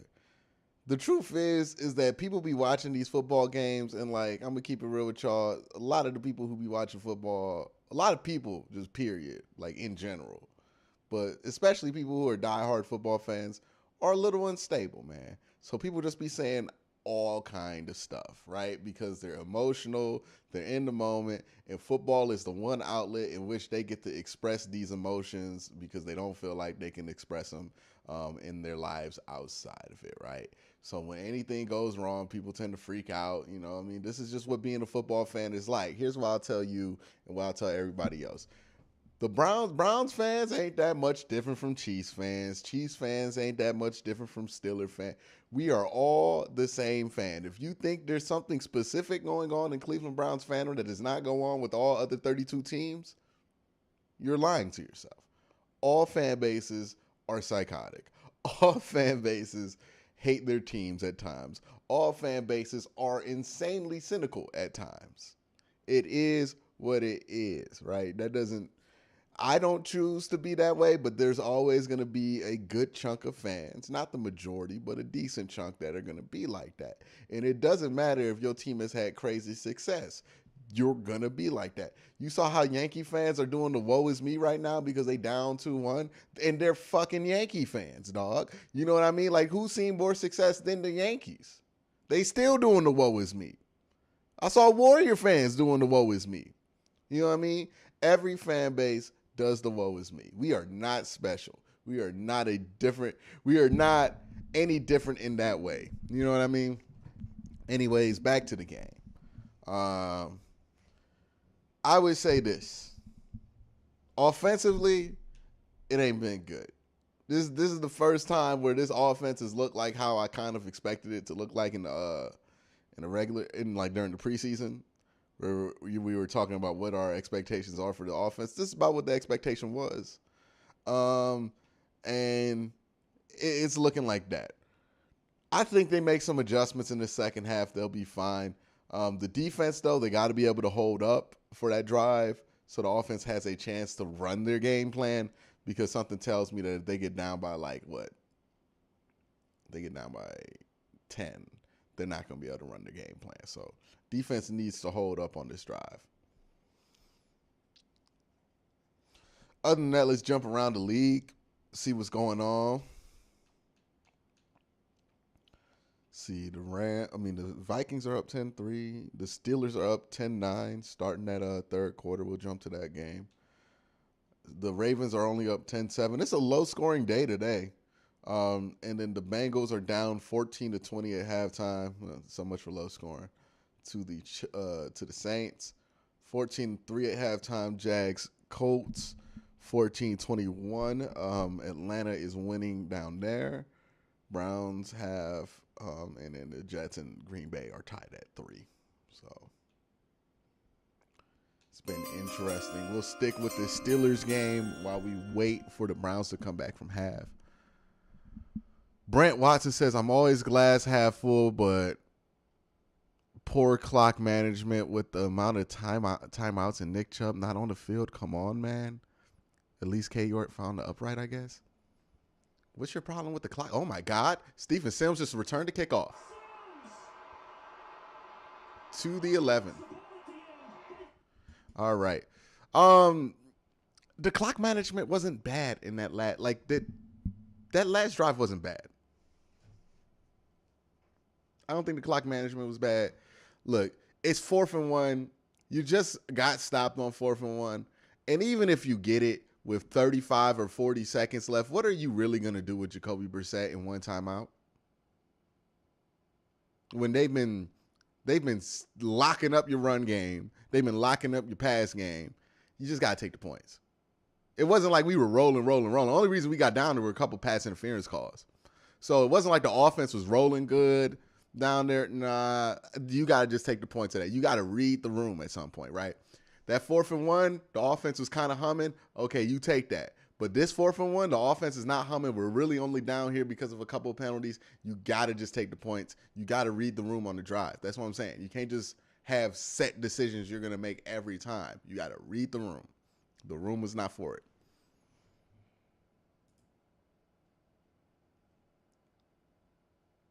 It wasn't bad. It really wasn't a badly managed drive. I think people are just grasping at straws. What did you think was going to happen there?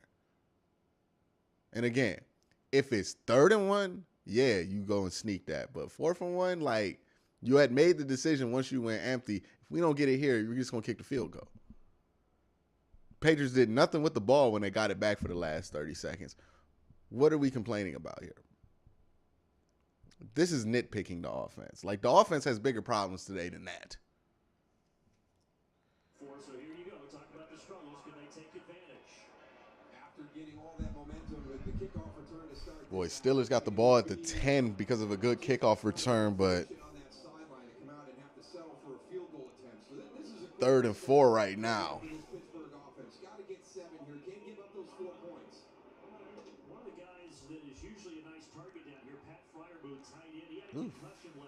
He is out. That's why you're seeing more of Zach Gentry at the tight end spot.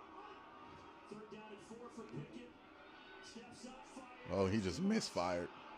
Was looking for George Pickens, the rookie, and they will indeed have to settle for 3. Kenny Pickett looking more like Landry Jones as each day goes by. It's crazy how that goes, right? It's crazy how that goes.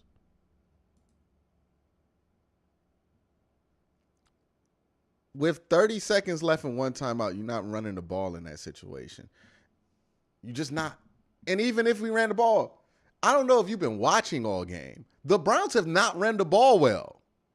They have not. The Patriots have held them to 3.3 yards a carry. You got to find success throwing the ball to get that open. You got to. We can't. Have we been watching the fucking game? Has Nick Chubb been gashing everybody? Chat, tell me how many yards Nick Chubb got. Tell me how many yards Nick Chubb got. Tell me how many yards per carry he got right now.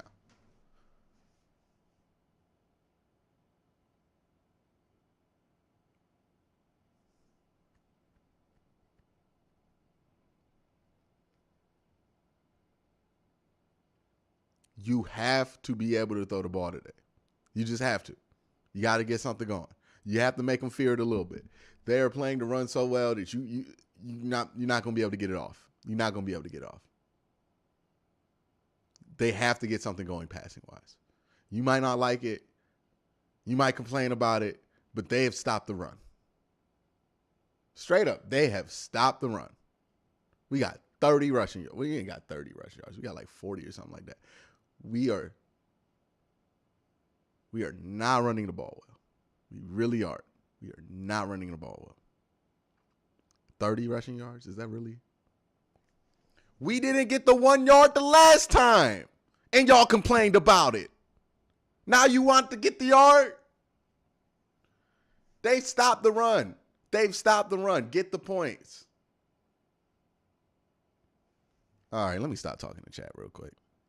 Y'all just saying nonsense at this point. Some of y'all are saying nonsense, not everybody.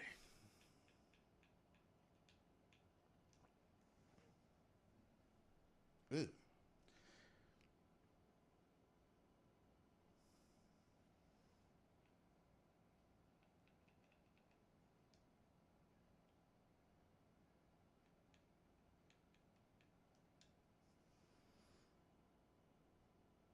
Yeah, the Browns ain't been able to run the ball. This is where they need the passing attack to open up. They need to figure something out. They need to make some adjustments. They got to get this pass game going. They really do. Or else it's going to be just as stiff to run against than it's been all game. They got to get something going. So that's the key for the second half. Jacoby Brissett got to get going here. We're going to need a passing touchdown. We're going to need this offense to get going. We're going to need the quarterback and the passing game to get going here. Bill has took away the run. He's done something. He's figured it out. Even with a backup D tackle in there, they're still good against this run. We need to figure out how to get the offense going, how to get this passing attack going. Defensively, I think just more of the same. Just continue to be more of the same. I don't think the defense has been that bad.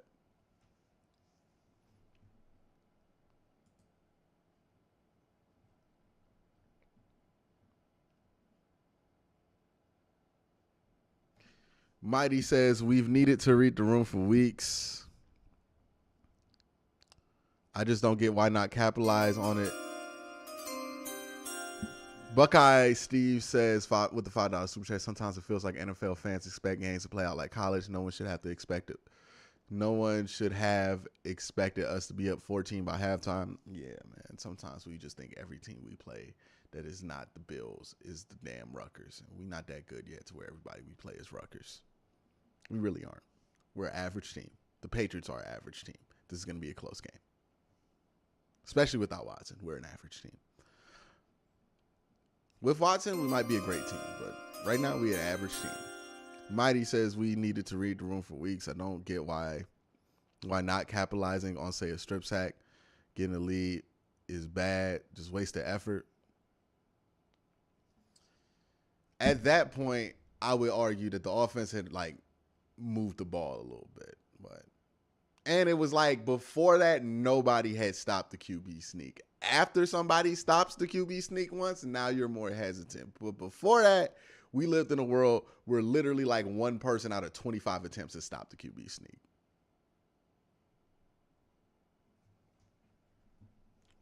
So I'll defend that play call.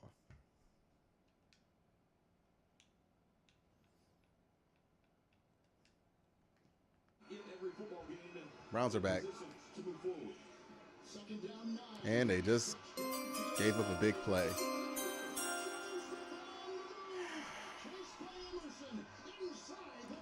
Oh, it's exactly what they couldn't do.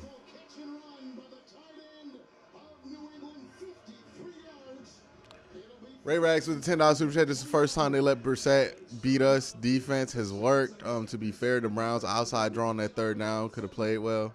Yeah. Smith gets it down close to the 20-yard line of the Browns. Excellent recognition and throw by Zach. Oh, boy. And Jonnu Smith doing the rest. This is exactly what you didn't want to have happen. Got to stop him here.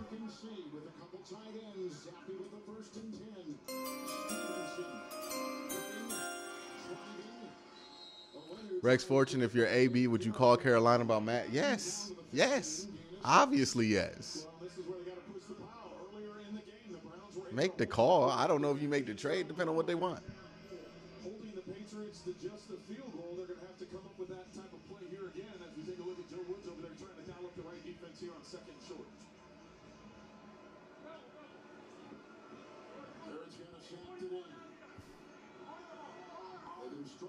We got Myles at 3 tech.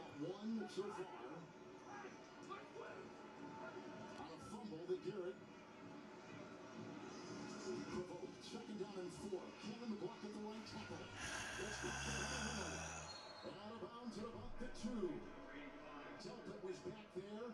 The tight ends now playing a big role for the New England Patriots. Here we go, man. Here we freaking go again. Well, this is just a flag route, which is a corner route by the tight end and an outside post or slant based on where you are in the red zone. And they take advantage of it. They got leverage. Hunter Henry does to the outside.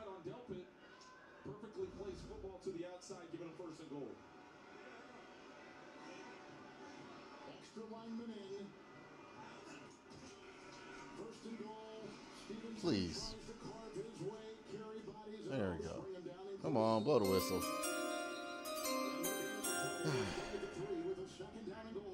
Ray Rags, I think the problem might be JOK. He's playing awful. I can't see. I don't know how you blame JOK on that one throw to Giannu Smith. He ain't been good the last couple games, so it might be.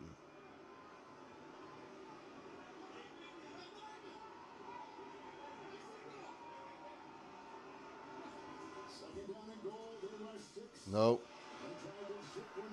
Boy, a field goal hold here would be massive.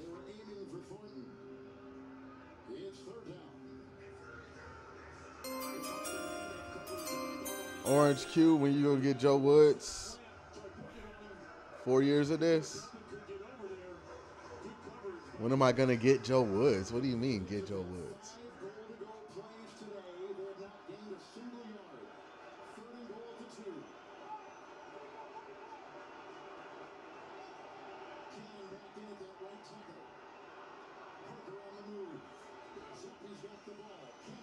And Greedy got beat off the line of scrimmage. Greedy got smoked off the line of scrimmage. Smoked.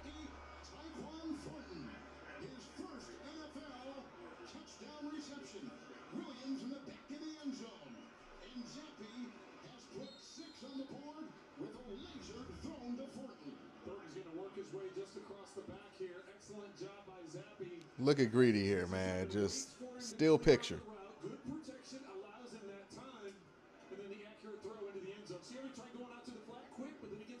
Yeah, John's spying the quarterback. That's where he's supposed to be. Greedy just gives it up right there. And now you're down with 11? Well, we'll see. Not looking great.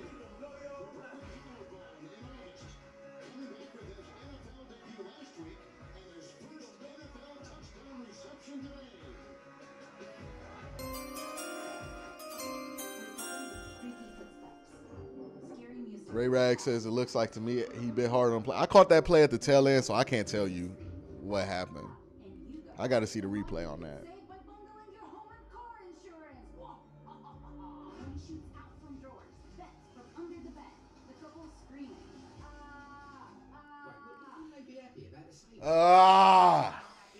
Savings make them feel. Of course. See how much you can save by bundling with Geico. More truck owners are switching to Ram, which means more people behind the grill are switching to Ram. Yeah, flip that. And more people behind the people. The defense sucks, man. The defense just sucks. It just sucks. More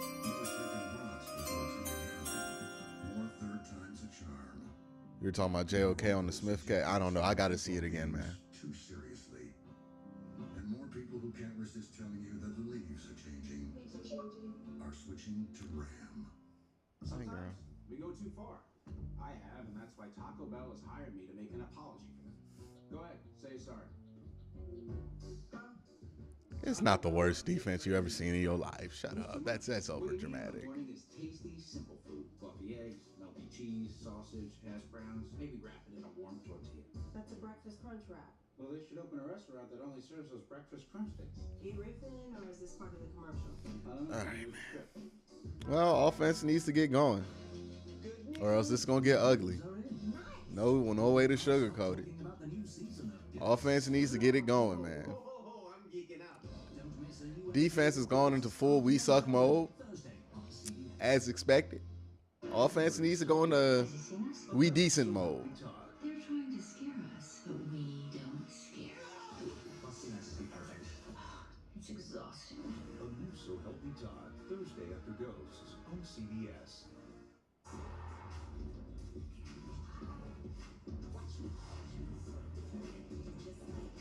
Go to NFLshop.com and get 25% off. This broadcast is copyrighted by NFL Productions. Well, the offense ain't been any good either, DeAndre.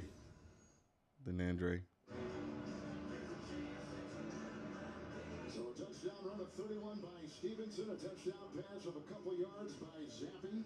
Fifth time in 6 games, Trent. And the Patriots have scored on the first drive of the second half for them. Well, that was a very efficient drive by Bailey Zappi. He's doing a good job of distributing the football, finding time and patience in the pocket. The Browns got to find some way to put pressure on. Yeah, defense sucks, man. Ryan, the defense just sucks. I don't know why we thought Brayley Zapp wouldn't be able to play. We suck. Our defense sucks.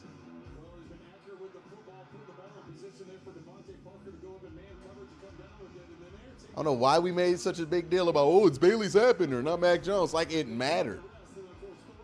Mac Jones dotted us up last year. Bailey can dot us up. They're not that different of quarterbacks. They're both some mid.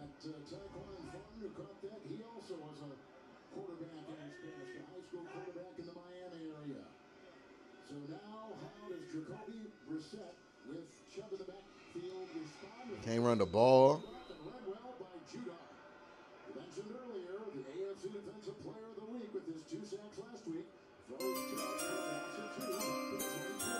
How does one of the highest paid defenses in the league get dotted up by any QB in the league? Every drive starts.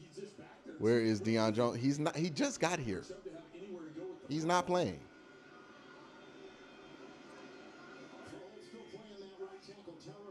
Snap the ball.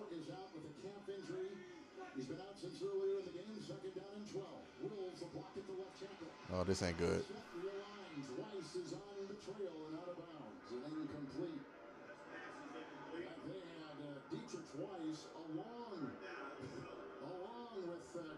It was tough sledding back there for the former Patriot quarterback, Jacoby Brissett.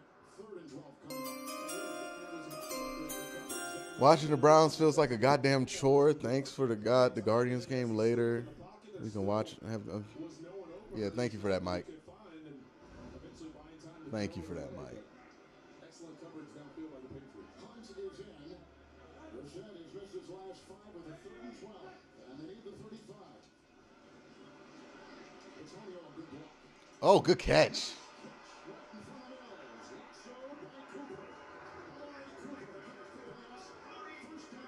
All right, first down. There we go. Well,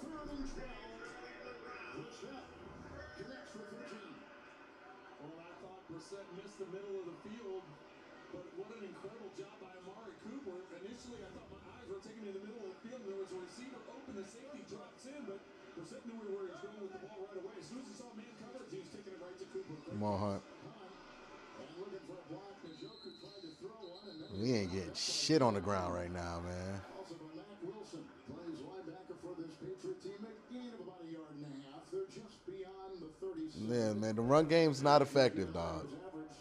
We got to just shy away from it. We got to try something else. From the time he entered the NFL, 5 years a Raven, now in his 2nd season with the Pats. And Kevin, you brought up at halftime just what it is that Belichick likes to do defensively, right? He takes away that aspect of the game and forces you to do different things, and that's right now what's happening. They're not allowing the Browns to run the football. Ray Rag says, have they... Hold on. Ah, bad ball. Have they taken any touchbacks when they catch the ball in the end zone kickoff and Jones hasn't been activated off the 53-man roster yet? Yeah. The kickoffs ain't been a problem, man.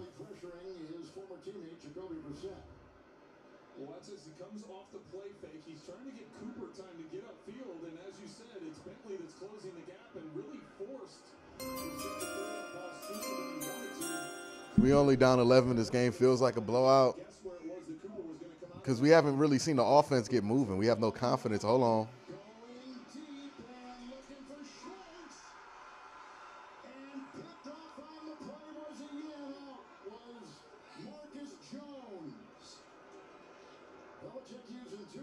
Honestly, that's just a punt. Well, they called it incomplete. He catches the ball. It's just whether or not it comes down inbounds. No. There's one. Boy, that one foot, the knee may have hit, and then the foot dragging. That's. Well, I saw another official come running down and have a conversation. It's just whether or not the Patriots want to take a chance and replay this. Yeah, the reason this feels like a blowout because we haven't seen the defense really do anything good, and we haven't seen the offense do anything good. So 10 points feels like a lot.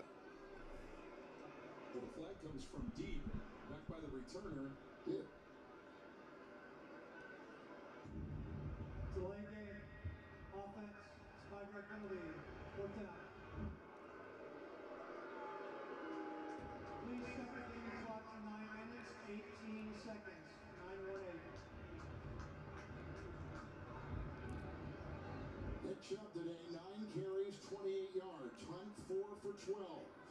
Brissett 104 yards through the air. And those running backs aren't churning out the yards. That's a problem. Well, that's what this offense is all based around, right? They're trying to get the run game going, trying to get the pass. Conway Slim with another $1 in super chat. Appreciate you. With no run game, it's going to shut the offense down. Here's Bojorquez. Marcus Jones is back looking into that bright Ohio sun.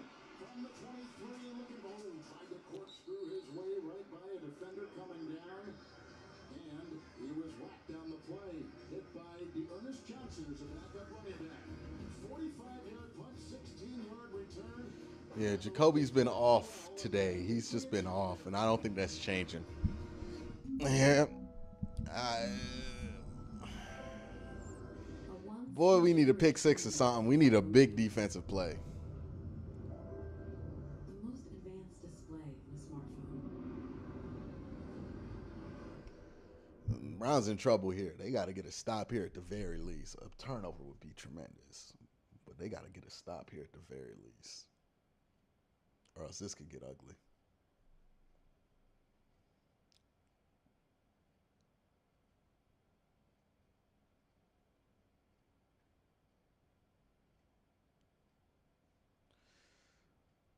All right.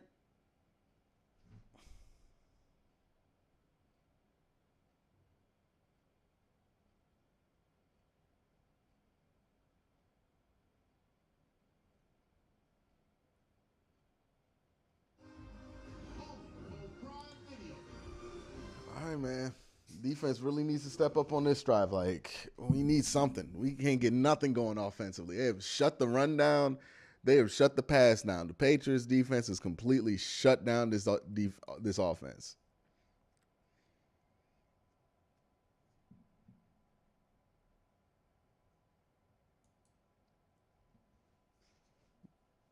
Offense been great for 5 games. This is one bad game.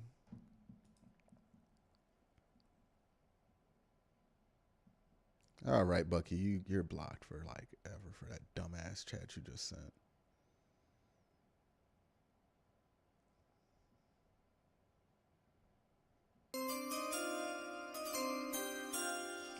Time for a Josh Dobbs package, brother. I don't know. We can't run the ball. What Josh Dobbs gonna do? It's time for something. It's time for something. I don't know. It's time for something.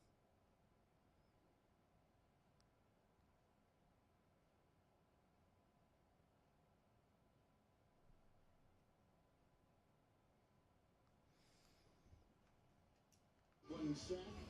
Later in the first half, Stevenson galloping for 31 with the game's first touchdown. And the first second half possession saw Zampi on a 2-yard strike to his fellow rookie wide receiver Tyquan Thornton.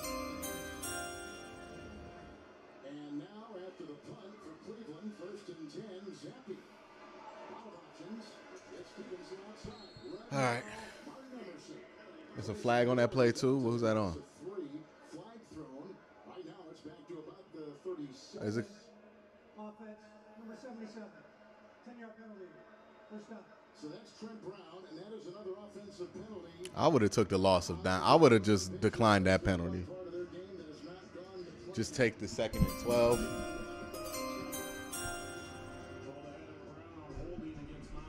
Sad thing is, talented roster. I mean, like at some point, maybe they're not that talented if they can't gel. We've been talking about gelling forever. Stevenson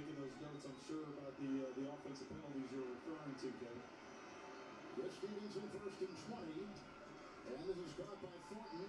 He was looking for a block, and he couldn't get it that time from Brown, who was kind of coming out from that left tackle, and it's a gain of 2, just beyond the 30. So we began the broadcast by telling you that Bill Belichick needs one more win to tie George Halas for 2nd place all-time in NFL coaching wins at 324. Don Shula is number 1 at 347. Belichick told us the other day he respects Mr. Halas and Paul Brown the most. Paul Brown and his dad, late dad Steve, were very good friends. Bill Belichick not wearing the hoodie no more? When did that happen? 1963, and that championship season was Bill Wade, who played at Vanderbilt for Belichick's dad Steve. 2nd and 18. All right, 3rd and super long. Submarine with the hit was Delpit. to the 37. Well, a great deal of respect that Bill Belichick has for the coaching lineage and the records. And, you know, it's anytime you get him talk about NFL history, it's a lot of fun because his knowledge and background with it and understanding of it is second to none. So he showed his respects and admiration for Paul Brown as we see his name right there. Isaiah Wynn back to play tackle. Delpit has been the only bright spot today, says Wesley. There you go. Oh. Good play, Delpit. On the money, right as you say it. Good job, 4 for 12.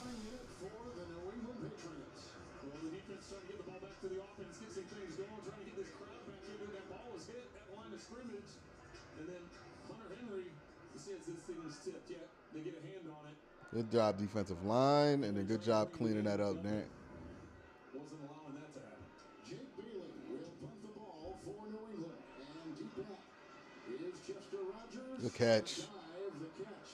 A lot of debris in there. He had to get around, and he did. 35-yard punt. 4-7 on the hang. And all right. Well, you avoided disaster. Got a 3 and out. We need the offense to wake up. Do something.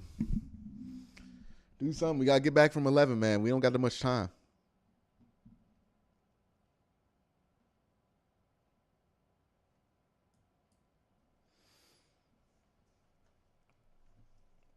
We got to do something.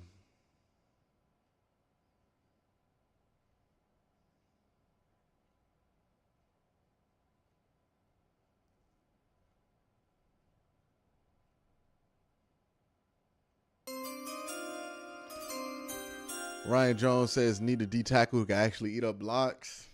Yeah, that'd be nice. That'd be nice. I mean, we know the problems with the team. So don't take rocket science to figure it out. Just ain't that many solutions out there when your problem's personnel.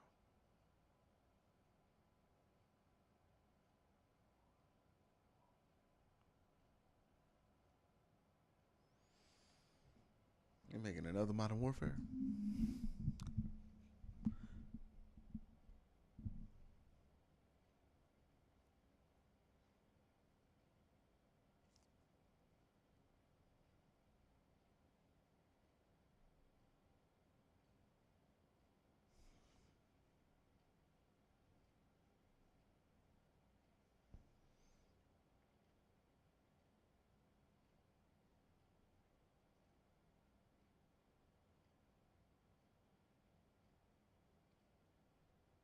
Stay up all nighters, the never miss a moment ride or diets. For the casual fan, the obsessed fan, for every fan. This is the NFL in your hand. Live games, replays, films, and shows. This is NFL Plus. Your game on the go. NFL Plus. Start your free trial today. Oh, man. All right, offense. I'm concerned because the offense has just been bad today. And we know the defense stinks, but we kind of rely on this offense to be above average. They ain't even been average today. aerial coverage today here in Cleveland of our game between the Patriots and Browns, provided by Goodyear. Tell you what, friend, I love my family, and I love football, but I love blimps. Maybe number 3. But we've had some incredible shots today, that's for sure. I love Philly too, but I love blimps, I think, more than the 28. Each team has had it here. Last 2 times, punt Cleveland, punt New England. Here comes Japan versus 6 different system. Since beginning with New England in the first attack. Yeah, while he threw interception. It's intercepted by Mills. They were going for the Joku. And he's looking for a nice block, and he cuts. And he tries to spin away and brought down by Cooper. Here come the Blues, a 16-yard return. Brissett has thrown his second interception. Tugger in the first possession, and Mills comes up with his second of the season and his first here today. Well, the Patriots decide to bring heat. This is going to be the free guy. 7 guys come. They're only going to protect 6. They need the tight end to protect, but it's Bentley that comes free. Brissett not aware that 7 guys are coming through. Gets gets hit as he's throwing. Interception going the other way.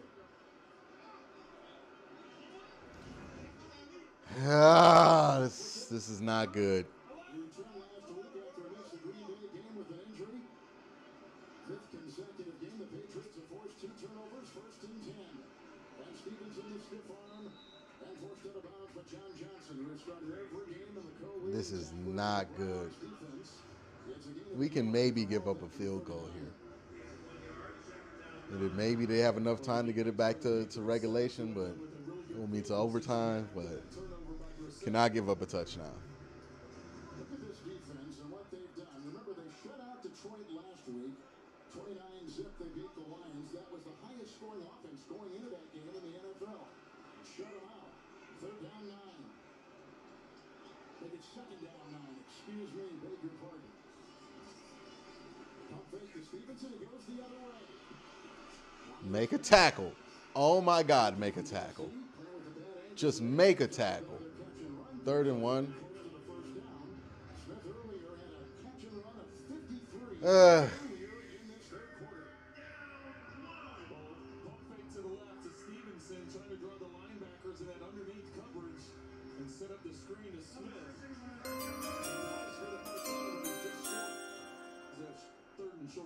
I think the Patriots defense is just good. I think this is a unique struggle this week for this offense, but we'll see what happens going forward. Thank you for the super chat, Josh.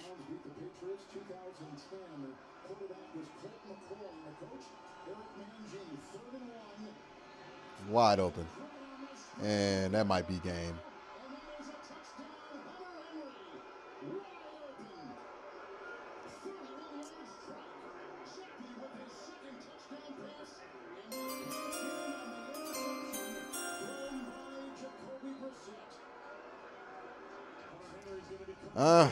They play the Ravens next week, and I don't like that matchup either, so.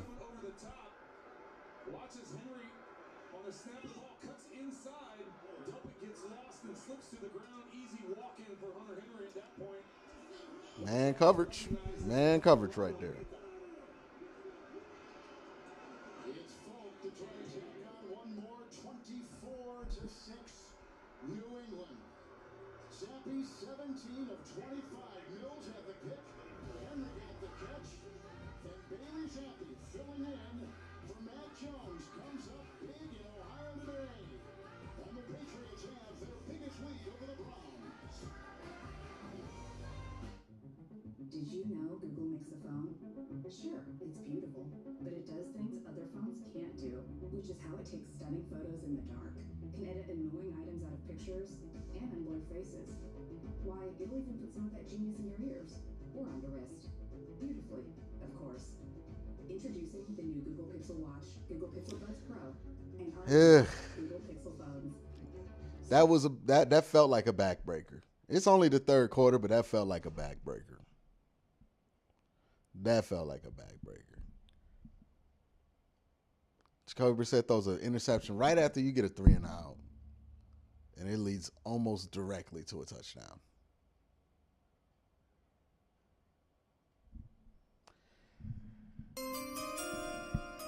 Well, Q, I'm out. I'd rather take a nap than watch this performance. I don't blame you.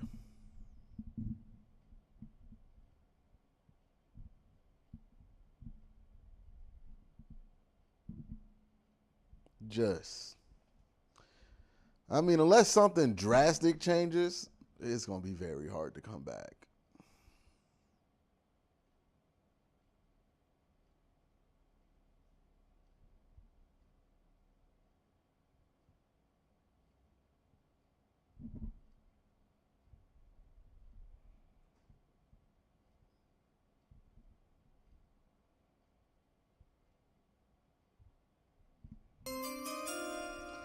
Keith G, go Guardians. Hey, got to win something.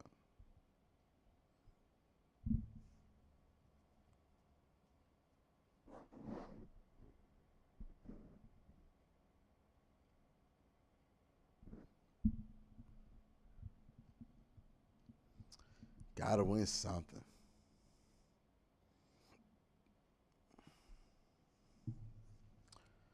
Tune in tomorrow for Monday Night Football on ESPN. I don't know if Woods gets fired in the middle of the year.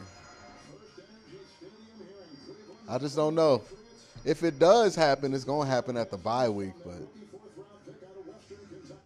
I mean, like, the defense, it sucks. We know it sucks, but like the offense has been what's been keeping us out this game. They've been worse than the defense today. I know the fire Joe Woods is what we all want to be on, and look, that's probably going to happen at some point. Right?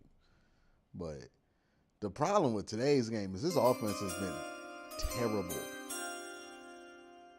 Just today. I don't care if Ward and Clown are out. This is embarrassing. We just suck, man. I don't know why we thought the defense would be good because they had a third-string quarterback. I don't know why. Especially when the third-string quarterback been the Patriots' best quarterback. I don't know why we thought that was some kind of a win. Favorite TV show when she was pregnant with me. Well, Mom Sammy is here today. We did a little research, and sure enough, it's Bailey Salinger on the show Party of Five, played by Scott Wolf. The show was wildly popular in the 90s. Just a little fun fact for you guys about Bailey Zappi. That is a fun fact. And there he is. He last year at Western Kentucky threw for over 5,900 yards and 62 touchdowns. First and 10. The set. And that is incomplete. Looking for Cooper. The coverage by rookie Jack Jones. He's out of Arizona State. Well, and I just love Bailey's response when we asked him, like, oh, is it a family name? How did it come around? He just kind of sheepishly got a grin on his face, and he was like, Yeah, if we play like this when Deshaun would have to play like an MVP just had the shot at the playoffs. I mean, he don't even got enough time. We got to get to at least, 4 wins for him to at least get to 10 games, theoretically. Yeah, boo the team, get the defense more momentum. There we go. Let's do it. He's had a nice game. He's had good penetration. Swats one away right there. Third down. and we've talked about it multiple times throughout this game. It's really the running game of the Browns that gets the passing game going. Opening drive pick ruined this game. Offense has been off since. The offense is going to be off regardless. The opening drive pick didn't change anything. Many more times as far as rushing the football, they've got to make up some ground here, and they don't have as the third quarter is winding down, not a lot of time to get it done. Seven defensive backs go after him. They couldn't bring him right there with Wilson. And Wilson got back up and brought him down. The former Cleveland Brown, Matt Wilson. Remember the name of trade? Traded by Belichick here. He's now on IR. Wilson Yeah. with a sack right there, first of the season. Well, at least this is a game we know we wasn't going to win if Deshaun was out there or not. This is a game we losing no matter what. To the right, there's a receiver about 60 yards downfield on the right sideline, and then Kareem Hunt is over in the right flat, but the whole middle of the field, all the other receivers are on the other side of the field, so nowhere for him to go with that football. Hawkins, DeMarcus Jones, 33-yard line, and a 4-1, so it was not much in the air. Worst part about that drive is it only took like 30 seconds off the clock. They about to have us here all day losing and shit. Alpha says we're losing. We're doing this early. Win streak incoming. Hey, man, I hope so. We need that win streak to start next week. Would love to start it today, but like I ain't. We'll see what happens, man. Still got time left in this game. Anything can happen. But it's not looking good right now.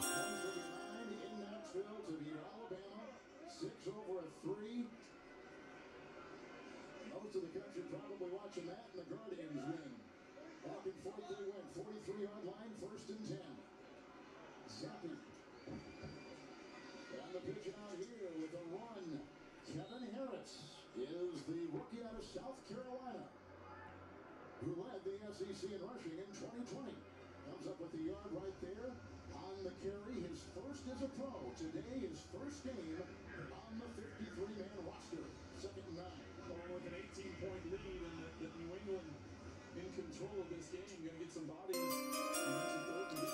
No adjustments made.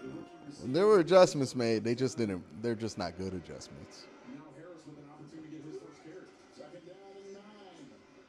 And to the sideline he goes this time. With a hit on the play by Emerson. It's a catch made by Devontae Parker. He got him to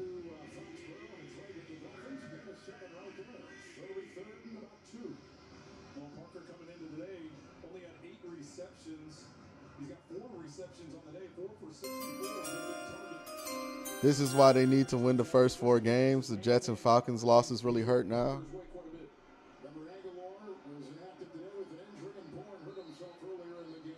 Got to win the ones that were on your plate, man. Got to win the ones that were on your plate. Got to win the close ones.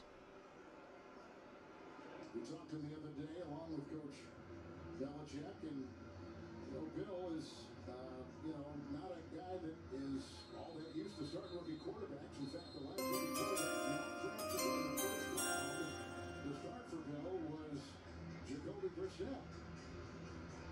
Well, he just said he won a lot of football games. He played a lot of football.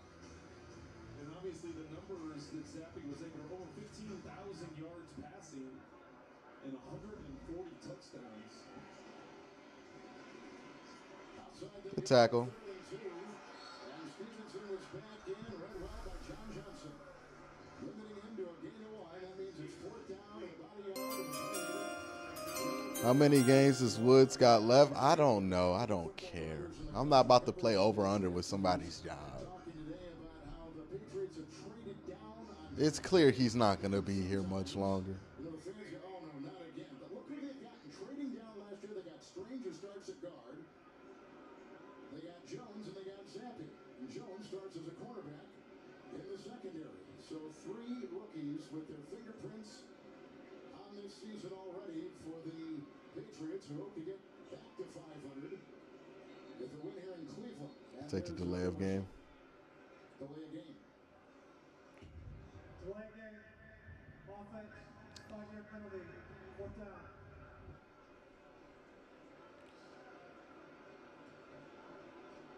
Patriots lost at Miami. They won at Pittsburgh. They lost 2 straight against Baltimore. Then in overtime in Green Bay. Then they shut out Detroit last week. And these Browns, my goodness, they've lost 3 games by 3 points or less. They have really been close. Bailey with the punt.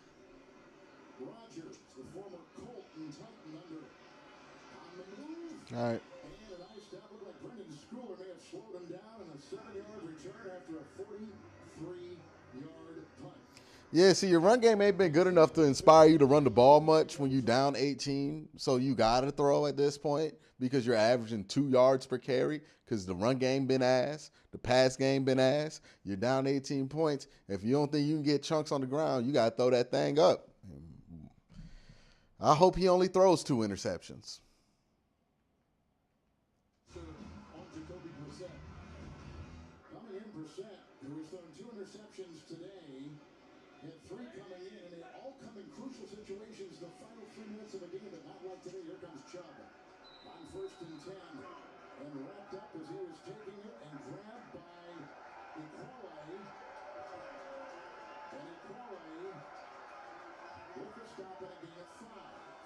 The Browns fans excited for a positive play on offense and a positive run play. Letting their displeasure be known with a loud cheer on a 4-yard gain. 2nd down and 5. That was open. He just dropped it. That's incomplete. So now Brissett has gone 10 of 25 for 104 and 2 picks. Well, Cooper's able to bring that one in. He's going to have some. He's going to have some yards after catch. Not able to haul it in. Now one of his last 11. Am I right on that? I'm looking at my stat. Yep, he is one of his last 11, Trent. Well, he's clearly been struggling. He's missed some open opportunities down the field that he either didn't see or underthrew that got intercepted. He has been under pressure. You look there. There's just that one completion for 13 yards. 3rd down, 5. Antonio Black and he's got Njoku from behind, jumping on him, Phillips, rolling down. And he's got the 1st down with a catch and run, takes it to the 45, picks up 21 to New York. Here's James. They're not get complacent against the Packers. What the hell are the Packers wearing? The indefensible back shoulder fade right there to him from 25 yards out. Jets still lead Green Bay 17-10. Back to Kevin Holland. We saw the Jets last week. They had a nice win over Miami. Here's the 1st and 10 shot. Looking for a block. They got him up and through it. There we go. That's a good run. Kept his footing. Walked the 10 rope. Got it down We're gonna need chunks, man. Well, most of the day he's been running sideline to sideline. The Patriots have been able to rally and not allow this to happen. Instead, he gets to the outside. Good job by the Browns, sealing that edge, giving him the sideline to turn it up and pick up the first down.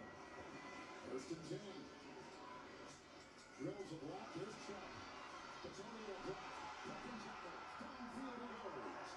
Equality, a former Brown with the step. 14-yard catch and run for Chubb. We need to score. Well, Conklin is limping back behind the play. That's not good. Excellent job by Hunt. First off, coming up with the catch.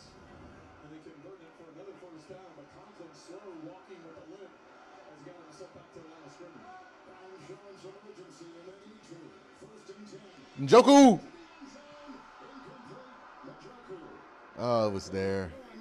Along with Duggar, back there in coverage for the Patriots. A linebacker and their safety. Second and 10. Just a little too far down the middle of the field. Ah, that's a tough window to ask him throwing to. Just off the fingertips of Njoku. I pray we have a plan for the division games. We got 2 of them. Back to back. You win those 2, season back on track. You don't? Yeah.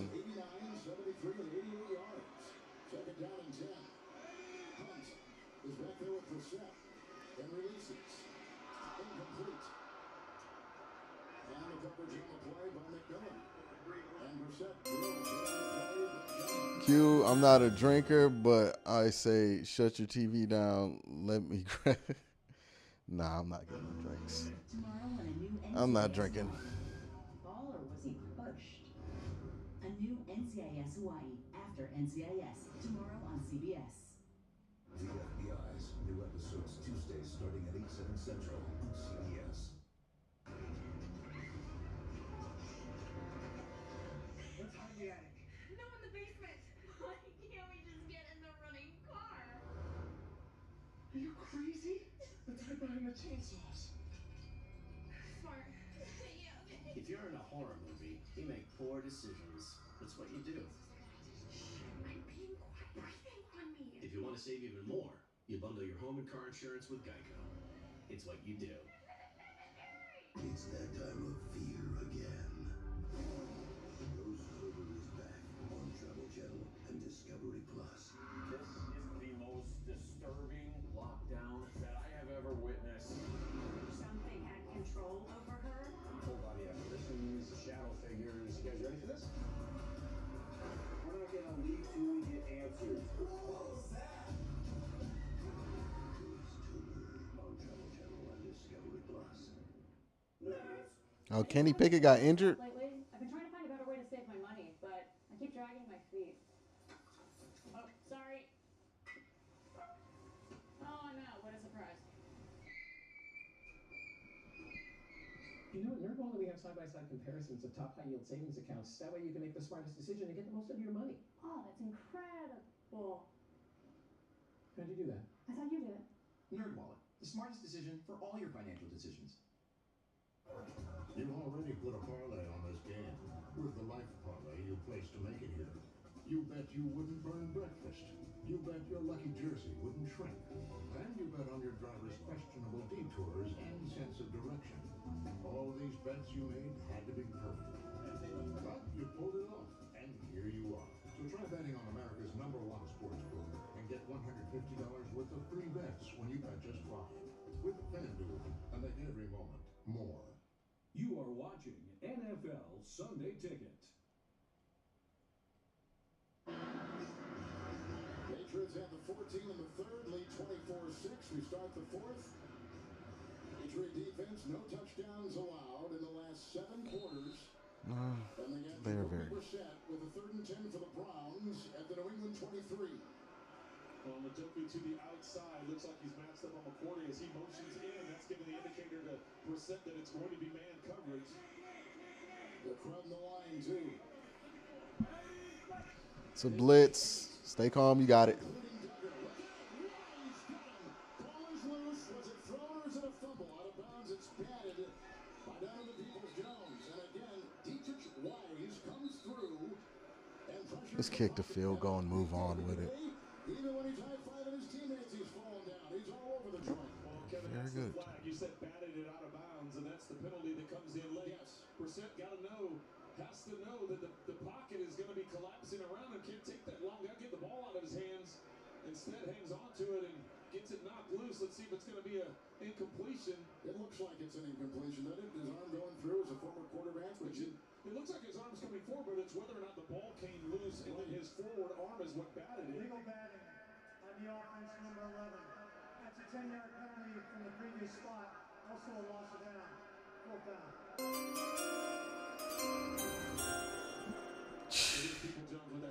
Since we are all playing the blame game, I blame my dad for making me a Browns fan. The sack by Myles, it would be his 5th, tying a career high from back in 2017. And now here's Kenny York.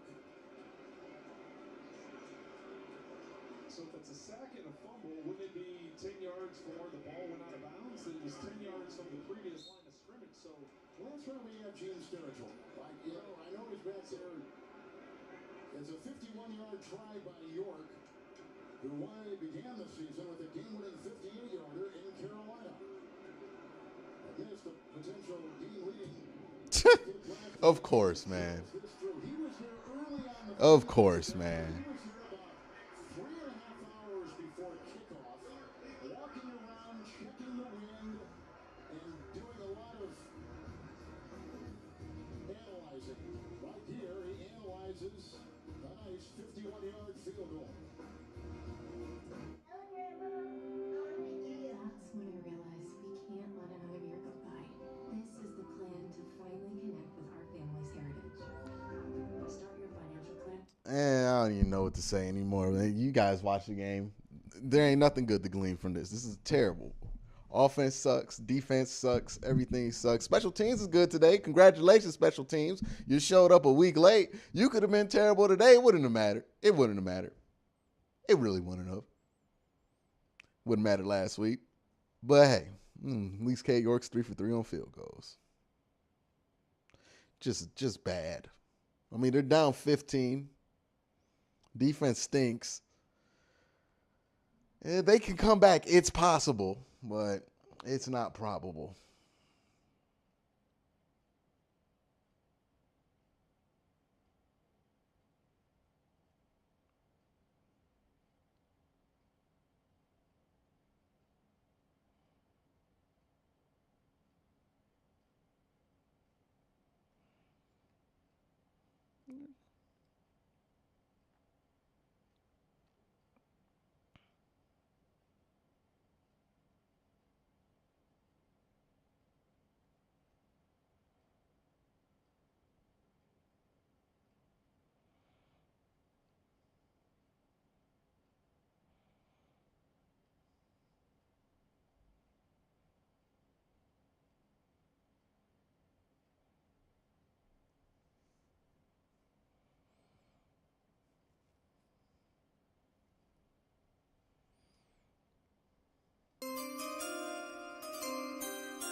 Jonathan Hooker says Dobbs time. Man, who cares?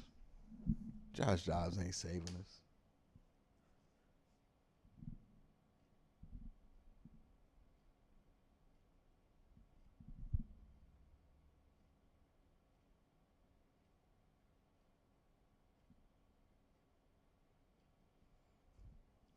Need a pick six. If we get a pick six, then we can start talking about something. But we need like a big play, a random freaking touchdown out of nowhere. A fumble six, a scoop and score, a pick six, something. Something. Then it gets interesting.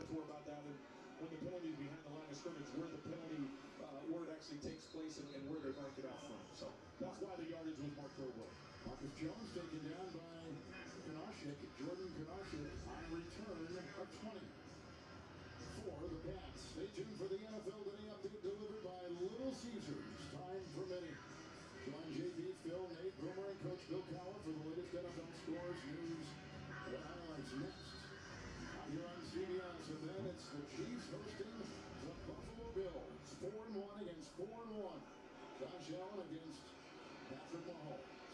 23. Day for Bailey's after the 2 touchdown passes. He's got a 1st and 10. Cannon at the right tackle. Blocked by the running back, and downfield it's a wide open Jacoby Myers. Why do we even bite on the play action anymore? And the catch and run takes them to midfield. It's a 27-yard completion with a 1st down for the Patriots. Well, inside move by Myers just gets Newsome. Hey, at least they didn't take this all the way to the 4th quarter and get you all stressed out before the Guardians game. I mean, think about that on the bright side. To keep the clock moving, instead Myers does a good setup with his route, crossing the face of Newsome, getting open on By the way, losing a close game does not feel better than this. Smith 61, Myers 60. This is much worse to watch. Drilling of Stevenson and no gain on the play. Lucy Carmore coming through the Notre Dame. 2nd year, 2nd round pick, and Stevenson Stone. He's carried it 16 times. He stays at 66 yards. He did have a 31-yard touchdown run earlier on. Okay, Bailey's happy sitting in 20 and 28. 285, 2 touchdowns. Key is no interceptions. As you said, he's been spreading the football around. Hey, I'm live right now, man. Is it 5 He's got a 2nd down and 10. There's a block by Brown. There's a pass to Hunter Henry. Initial hit there by Jeremiah Owusu-Koramoah. With a 5 to the 45. So, I guess that this should be the first, or maybe we should just join the avalanche. I want to see these pictures. Conversation here going on in Foxborough, going on in New England. Zappy's playing Where are those eyes? They're winning. Is it permanent eyes? You know, Max is going to come back from that injury sooner or later. Well, they moved It looks cute. You look good. It's just yesterday, and there was some questions of whether or not he would even be playing in this game. They ultimately made him inactive. You got to think with the way that Zappy's been playing. 3rd and 5 here. Strange at the block. Zappy on the move, and he's got his running back Stevenson, who's brought down by Taki. And he's got a 1st down catch near the 38. And again, about 6. Hey, Myles is hurt. Myles Garrett's very slow getting up in the backfield. He's now jogging back to the line of scrimmage. But Zappy, you know, it's just when you're playing as well as he's played, that question's going to come up, and that question will probably be asked by the New England media if they end up winning this game here today. You know, what's going to happen when Mac Jones gets back? I think with Mac Jones playing a full season a year ago and then what he was able to do, I think it is Mac Jones's job. Ultimately, it's not our decision. There's only one guy going to make that decision. That's Bill Belichick. But I think it has to give him a lot I'll of start. confidence with the way that Zappy's been playing these last couple weeks. Kevin Harris was in the backfield. And Driver snap. False start. Offense. Number 85. 5-yard penalty. 1st down. on Hunter Henry. And Bill Belichick has addressed this in the media, saying, there was no controversy. he's just kind of looking at people like they've got 5 heads. But I will tell you this, Mac Jones on the season is 2 touchdowns, 5 interceptions. He's not going to be happy with that 5. Bill Belichick's not happy with 5 interceptions, so if Zappy can take care of the football, if Mac Jones does come back and they ultimately start him, he better do a better job of protecting the football because he knows he's got Zappy right behind him. And Belichick's not going to be happy with the penalties on his offense. The 8th of the game right there, 1st and 15. They come around Brown, moving up midfield. We suck. We absolutely just suck. We just suck. We just suck. The defense just sucks. We can't get pressure. We can't. What do we do well? We do nothing well on this side of the ball. Tom Brady chewing out the O-line. We don't need fire. We suck. Screaming is not going to help it. We just suck. Just screaming at him. Oh, yeah, it's going to get him to play better. It's stupid. They suck, dog.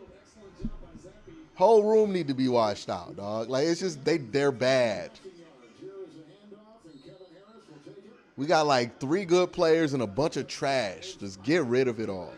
Kevin Harris, fumbling issues in preseason, so he's holding on to that ball for dear life. And that was actually Pierre Strong. Pierre Strong was the running back. And he hasn't played an offensive snap until that carry right there. He's been on some special teams. He has been on a kneel down. We're a mediocre team right now, man. A mediocre team.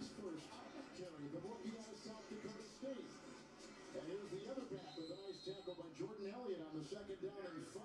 And this is Harris And he picks up a yard on the play and takes it down to the 17. So they've got Or at the very least, mediocre performance today. I mean, this isn't much different than what we were doing in 2017 and 16 and 15 and the years before that. joining the second running back, Ramondre Stevenson. Well, good response from the Patriots in this offense after the Browns go down and get a field goal to make it a two-possession game. Now putting together 4.5 minutes they've been on the field as an offense, using up valuable time, and of course back in scoring range as well. Man, free play. Free first down. Myles jumped off sides. Offside. Defense number 95 underneath the line. First down. Myles Garrett, 3rd and 4. First down. Garrett is called. It's a first down. He is double teamed, Trent, at the highest rate of any edge rusher in the NFL. Number 1, the metrics will tell you no one has doubled more than Garrett. Well, he's banged up coming into this game. Remember the car accident he had a few weeks ago, and he hasn't practiced in full this week. He was a number of different injuries that he's still dealing with, but grinding it out today. 8th play of the drive. Stevenson in, 1st and 10. Oh, what a move. Got him to miss. Finally brought down by Winfrey on the miss by Newsom, and after all that, a gain of a yard. But Garrett was in that car crash, and that was one thing that continued to slow him down. He's got a shoulder issue, a bicep issue after the recent car crash, and a hand injury. That time he was shoved aside nicely. 2nd down and 9. Win back at the right tackle and dropped.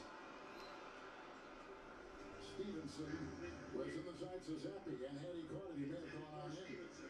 Yeah, there was only one guy there to stop him. If he comes up with that football, and you can tell he's looking back into the sun, and you see the way the Steelers are flying on the field, so that crossing route. Get excited. 3rd and 9, y'all. But looking right back into the sun as that ball had a little juice on it. So on this drive, Offense ain't scored a touchdown yet. We down 15 points in the defense. I mean, maybe they'll show a backbone. No pressure. No pressure. No pressure at all. There's a hold there that didn't get caught. Hey, we forced them to a field goal. Only back down to being down 18. Let's go. Let's go. Let's go. quarterback for the Patriots. 4th down, they'll try for 3. This can make it a 3-score game. Nick Folk has not missed a field goal inside 50 since opening day 2020. That's 64 in a row. On the offense, number 4. Hey. That'll be a spot foul. Loss of down. 4th down. Polite young kid, as is Mac Jones. I mean, like, these Patriot quarterbacks, they turn them out, and you couldn't find 2 nicer young men than Jones or Zappi. Well, they just called a grounding on Zappi on that one. They said he was outside the pocket, but the ball didn't make it back to the line of scrimmage, so that's why this field goal attempt was moved back. From 45 yards now, holding his Bailey. Cardona will snap. Hey. He misses right after 64 in a row from inside 50. How about that? He's now missed a field goal attempt inside 50 yards since opening day of 2020. All right. Still only down 15. Let's see if we can make this interesting here. A big play would change a lot. But we haven't been capable of doing anything on offense, man, all day. If they can get a big play, the game's still alive somehow. This game's still alive, but we'll see, man. I am just deflated. The offense has been so pathetic. I mean, I expected the defense to suck today. I did not expect great things from a defense that sucks today. I really didn't. So, And at this point, like, you know, I'm normally not for firing coordinators in the middle of the season, but what, can it get worse? Can it really get worse? Honestly, can it get worse? I don't think it can. Why not at this point? What are we protecting? It can't get worse than this. Like, tell me what we are protecting from getting worse. I don't know who you promote because I think the defensive back coach sucks too. Jeff Howe. I think he's terrible. I think they both got to go. And I don't know who you promote. Chris Kiffin? I don't know. Maybe Stefanski just got to take over that side of the ball. Maybe that's what needs to happen. But, like, it can't get worse than this. It really can't. The defense is just terrible. Just terrible. I know Bailey Zapp is better than Mac Jones, but, like, dog, come on, man.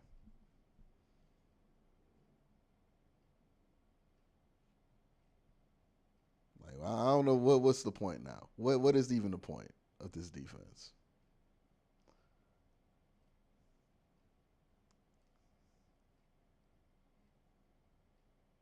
It's just terrible.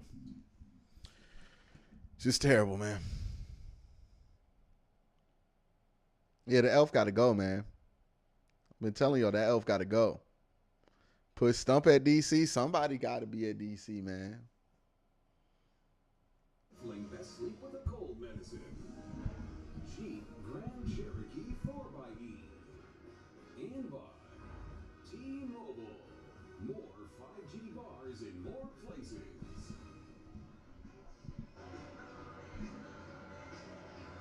Cleveland, Ohio, on a beautiful 64-degree day. This field goal by Folk from 45. He kicked 5 last week, as we talked about, in that win, that shutout over Detroit. Here comes Jacoby Brissett. He said, I learned a lot from being under Tom Brady, even though it was just a year. On the 35, they take over, 1st and 10.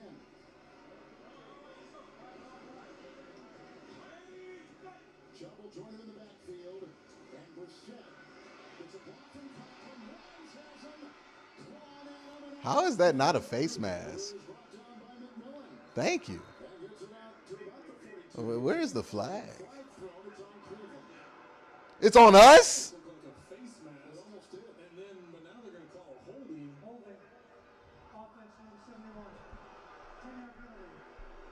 That's Wills, the starting left tackle.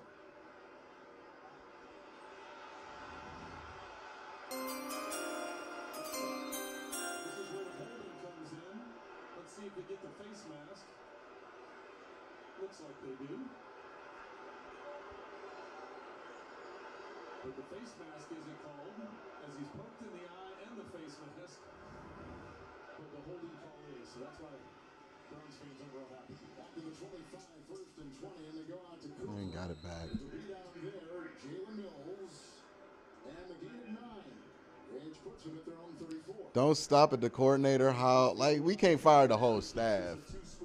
Somebody got to coach. Somebody got to stay over, but, like, let's take a bad sack here.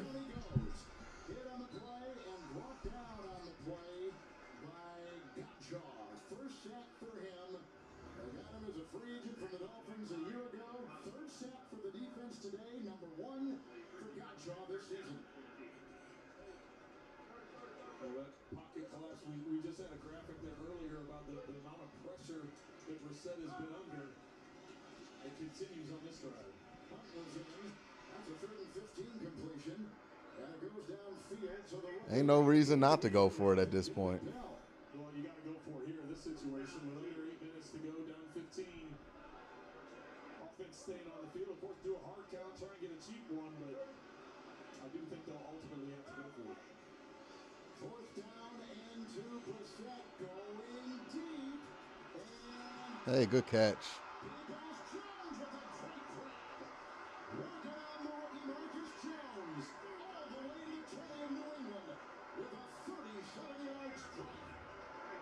DPJ's been having a good day today. Back shoulder is able to get some separation at the end. Jones not able to locate the football. Big completion down to the 20. Chubb is in there, 1st and 10. Nick Chubb carving his way. Come on, we need to get this into the end zone with some hurry. Gets as far as the 14, gain of 5. A little bit of life in this stadium now. 6-yard gain on the play. Player down for New England. We'll need timeout. Wise. Dietrich Wise, it's their starting edge rusher. It's the best edge rusher.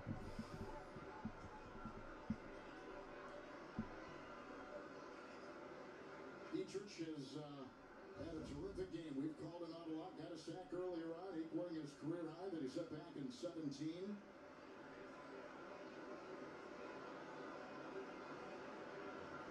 Run defense has been an issue for this New England defense this season, but so far, Chubb, which is 56, and he's averaging well over 100. Hunt's only got 12. So they've done the job. And now they're playing from behind, so they're going to go to the air all the time.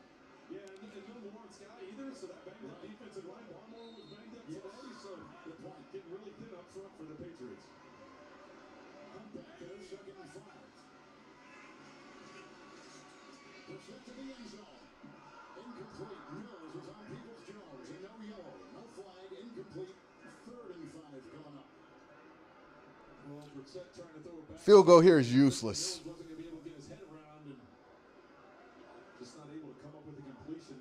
This is 2-down territory. They just went for it on their own side of the 50-yard line, so no doubt they've got 2 plays to pick up the first down. DW4 and DPJ will go crazy. I think so. They got 5 in the secondary with a 3rd and 5 for Brissett, who is 15 of 33 for 198. Hunt with a Oh. Brissett almost picked off, incomplete on the play. That was Myles Garrett, who came through and just about snatched it. Now it is 4th and 5 for the Browns. And they're going to go for it clearly. Well, Brissett staring down that right side to Amari Cooper. That's who he's trying to get that ball into. And as you said, Kevin, Myles Garrett, had that ball been up a little bit more, could have taken it to the house. But here it is on 4th down. Throwing man-to-man coverage again. And still with 5 in the secondary. 4th and 5, Brissett. And to the end zone. Coop got it. Good catch, Coop. Got to go for 2.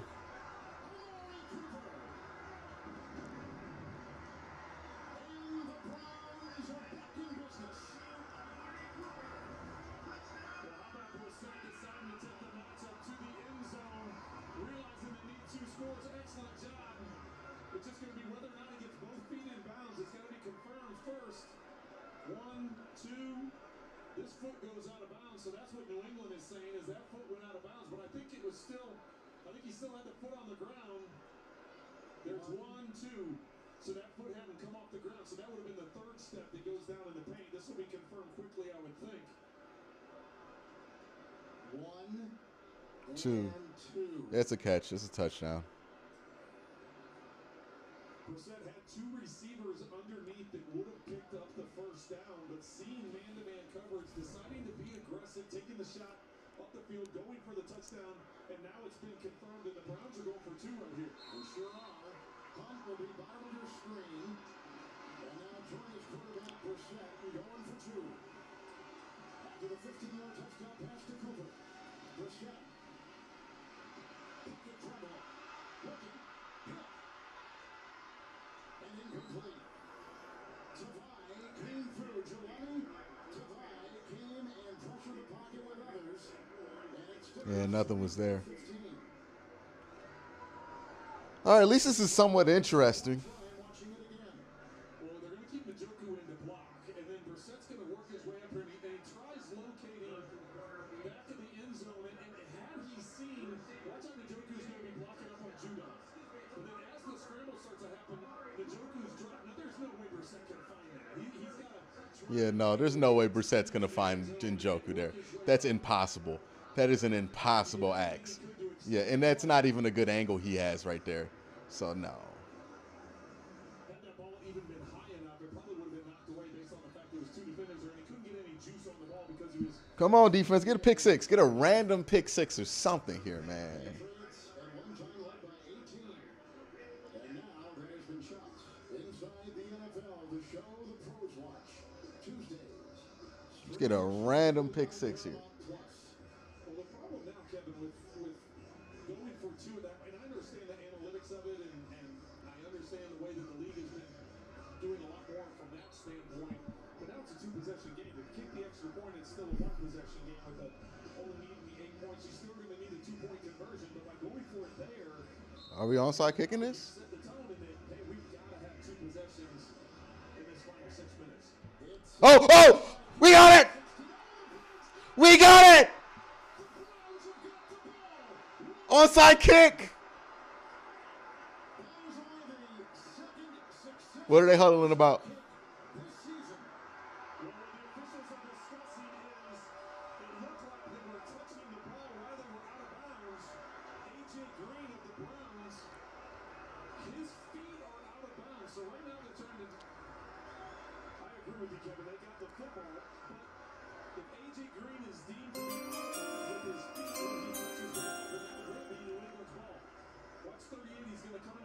Here.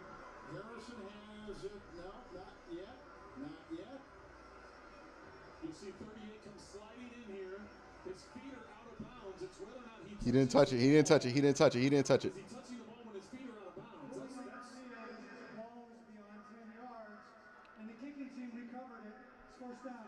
Yeah, you can't even. The onside kick work. The first successful Cleveland onside kick since 2016. So that's why the New England sideline went crazy, because they were saying that A.J. Green touched the ball while he was out of bounds, which if that were the case. Nah, you can't really tell. Mighty says, please make me feel like a fool. I hope so. It's called on the field that it's Cleveland recovery.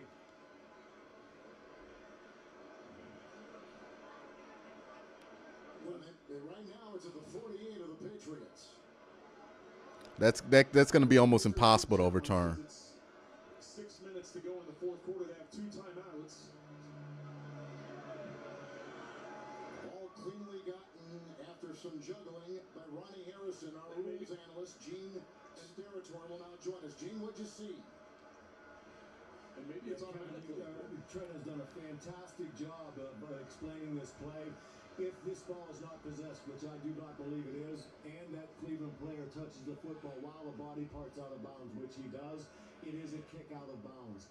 It is a reviewable play, so I would agree with Trent that if it's reviewed, they would overturn this to a kick out of bounds. So they don't have to challenge it. It's an automatically reviewed. So the ruling on the field was the kicking team recovered the ball. So they'll look at it under review, and on the field, as we just said, that the kicking team, they say, has retrieved it, Gene, and you're saying that it's going to be overturned. I just don't know if there's evidence. I don't know. Also, finding out now, which I didn't allude to earlier here. He's not touching that yet. This is a turnover now by rule because the kicking team has recovered this ball. It is an automatic review from upstairs, so they would initiate. New England would not have to challenge this in order to have it reviewed. That's why we're under the hood now. Good explanation, Gene. And Trent, right? Gene, I don't know that Trent's going to take your job, but I guess with that explanation moments ago, he might. I don't believe me. I don't want the job. It's a tough one. I know I can't work on. I don't know. They might not touch it. This officiating and rules analysis, but you were right on point. I sat in the studio here, very proud, Trent. Very proud. You've taught us well, Gene. We want to thank you for that. It was possessed. He never touched it. He never touched it. It was possessed. He never touched it. We'll talk with New York. He'll get under the headset and view it himself on the far sideline.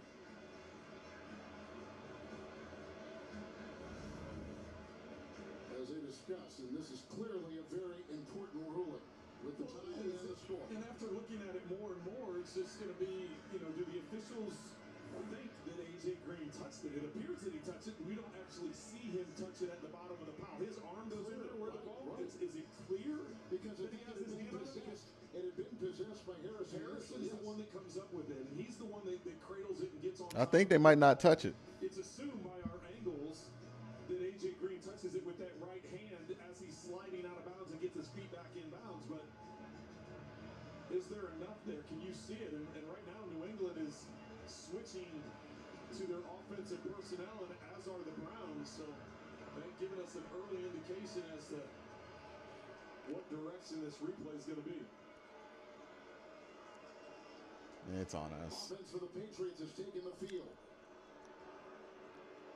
After reviewing the play, kicking team player number 38 was out of bounds. 33 had not possessed the ball yet. When 38 touched it, still out of bounds, making it a kickoff out of bounds.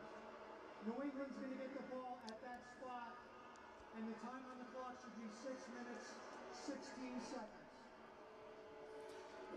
Yeah, well. Well,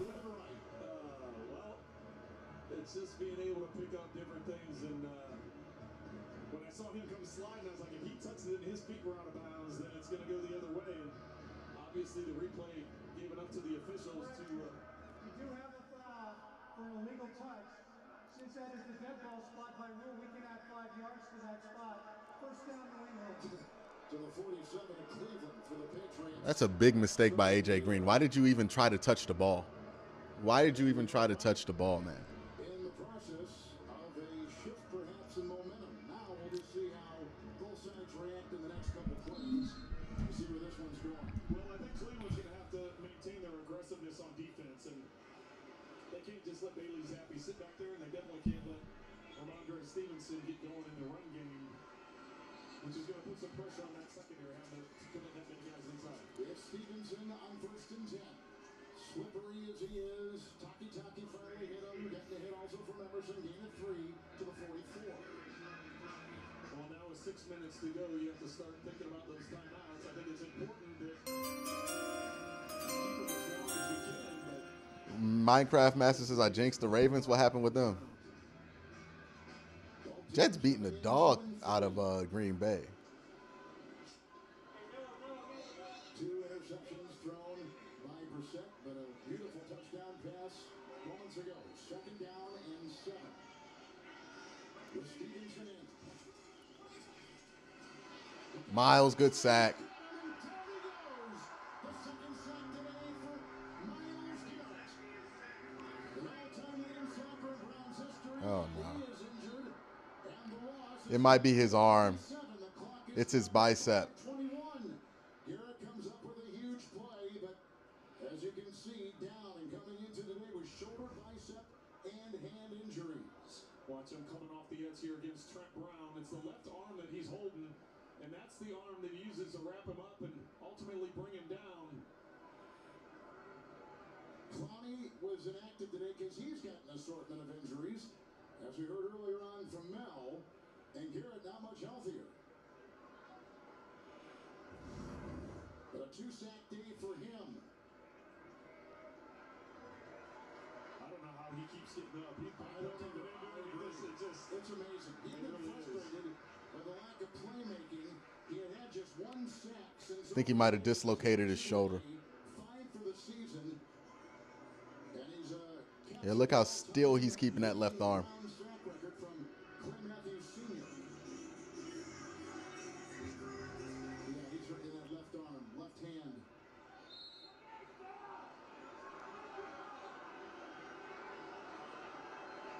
Taking his plays is Rochelle.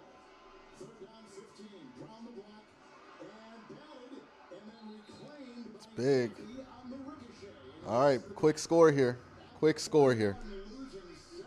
That was a dismal possession by the Patriot offense, and here comes their punting unit and the Browns, and you can feel momentum shifting just a bit right now. Hit Andrews on the back of the helmet, the center. Well, and actually by Zappi catching the football, it keeps the clock running. Had that ball been on the ground to be an incomplete pass, it stops. So it actually takes up some more time. They need a good one here from Bailey, and he puts it end over end. Those are tough to catch. And that's why end over end return. Yeah, man, this is over. This is over. Rodgers, who coughed it up enough. And the Patriots will have it at the 20 of Cleveland on a huge play by the special teamer, the rookie free agent from Texas, Brendan Schooler. Well, and it's looking back into the sun as well, Kevin. He just loses it. It goes right through his arms. Rodgers trying to watch as you can see the shadows. He's looking right up into the sun. Not able to secure it. New England takes advantage of it. We've had 34 fumbles coming into those six. Why can't we find somebody to catch punts, man? Just catch them. Just catch them. Just catch the fucking punt. We can't find a single soul to catch a punt. New life for the Patriots after that. They're going to run this 3 times, I assume, right? Win the right tackle. That's a And touchdown. Ball game. Ball game. It was ball game before that. It was ball game before that, man. That's ball game, y'all. That's game. That's game.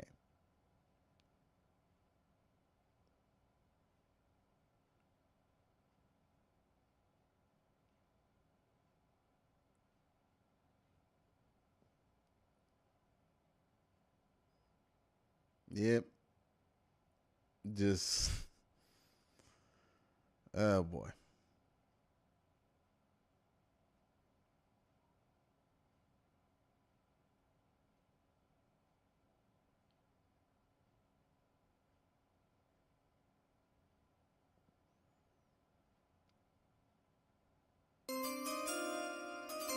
We not cursed. We suck. This is not cursed. We suck.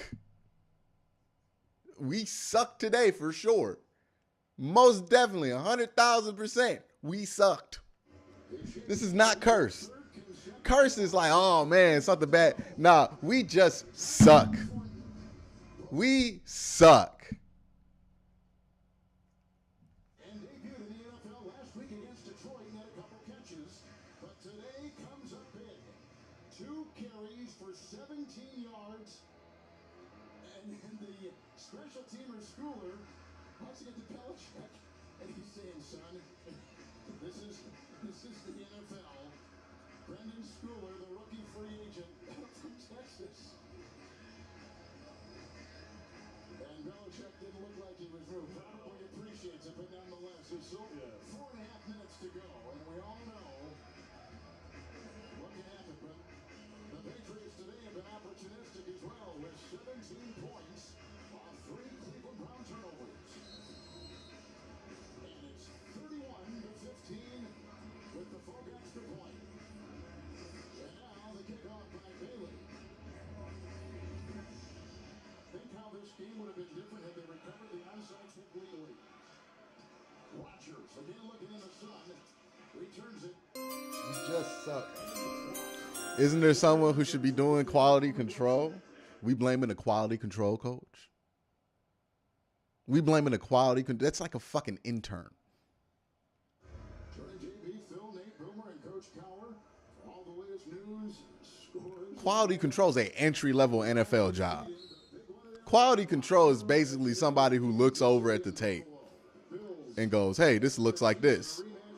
They're not important. Thrilling playoff game, overtime game last year. From the 17, it's Brissett, who is 16 of 35 and a couple picks, and he throws up the middle, and that's Harrison Bryant, the tight end slash fullback, who gets it on a dive and picks up 7.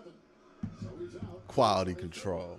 Second down, about 3.5 to go. Well, the Browns are going to have to get healthy as quickly as they can. That ball is picked up on the play. Grabbed by the big man Davis. Stiff arming his way to the 10. And he rumbles his way down to the 9. It's almost like Brissett was going to throw and tried stopping the throwing motion, and the ball came loose. Yeah, I mean, they're not winning. Weird things happen. And there's no way he's going to give that to Belichick. There's no way he's going to keep that. And the pressure Judon and Godshaw, and the ball just reeled back in, and it bounced around, and it was Dog just fumbled it. Wow. Wow. Wow. Get on. You know,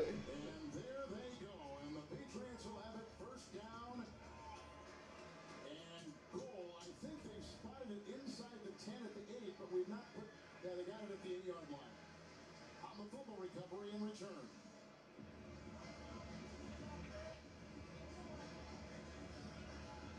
Yeah, Brissett tried stopping his throwing motion. It was weird because when he stopped it, he almost hit it with his own shoulder pad. That's what made the ball come loose. Davis able to scoop it up. Let's take another look at it. He steps up. Watch how he stops his motion. I think what they're trying to review, the officials are looking to see if it was an incomplete pass. Yeah, that shit's a fumble. He tried to tuck it back in, and the shoulder pad knocked it off.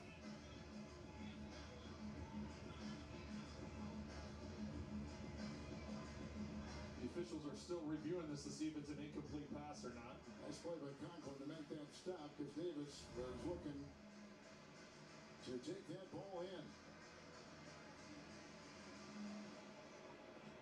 And they also confirmed it, right? It confirmed it was a fumble. Number 61 of the offense reporting was also number 61. So now they bring in Marcus Cannon as an eligible receiver and an extra lineman. And the running back is Harris, who takes it. Leading the way is Cannon. And he's down to about the 5 and a gain of 3. Second down and goal to go. The Patriots are back to 500. First charge, timeout. If they go on to win it and be at 3-3, and Cleveland losing 2 in a row coming in, is trying to compete in a pretty even AFC North. You can see there in Austin Giants, they go to 500 and 3-3. That's who the Browns have next week. So as crazy as it is, they've lost now or will have lost 3 games in a row. Yeah, this ain't Kevin's fault. They're all of a sudden still just. Kevin's offense had 1 bad game out of 6. Defense been terrible for like 5 games. Special teams been terrible for 5 games. You do the math. Running back remains rookie Kevin Harris out of South Carolina. This is a jet sweep. It's Thornton. And he's run out of bounds by Taki. And he loses on the play. Maybe a yard, maybe more. Loses 2. As they push him back, the Browns have had 4 turnovers today.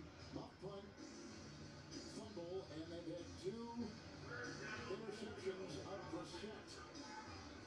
Brissett with 3 turnovers on his own. Pats began today with a -2 turnover ratio +3 this afternoon in Cleveland. Browns are riding 0. Stevenson, the running back. And the call on the driving block inside. Away leads the way and opens the door. And Stevenson is in for 6 on his second rushing touchdown today. And that'll be all she wrote in Cleveland for the Browns. And the Patriots jumping on top and cashing in. And they have scored 23 points off of those 4 turnovers. An excellent job by the center, David Andrews. He comes off the ball, double teamed, and then he gets up to the linebacker, that second level. And that's what allows Stevenson to get in.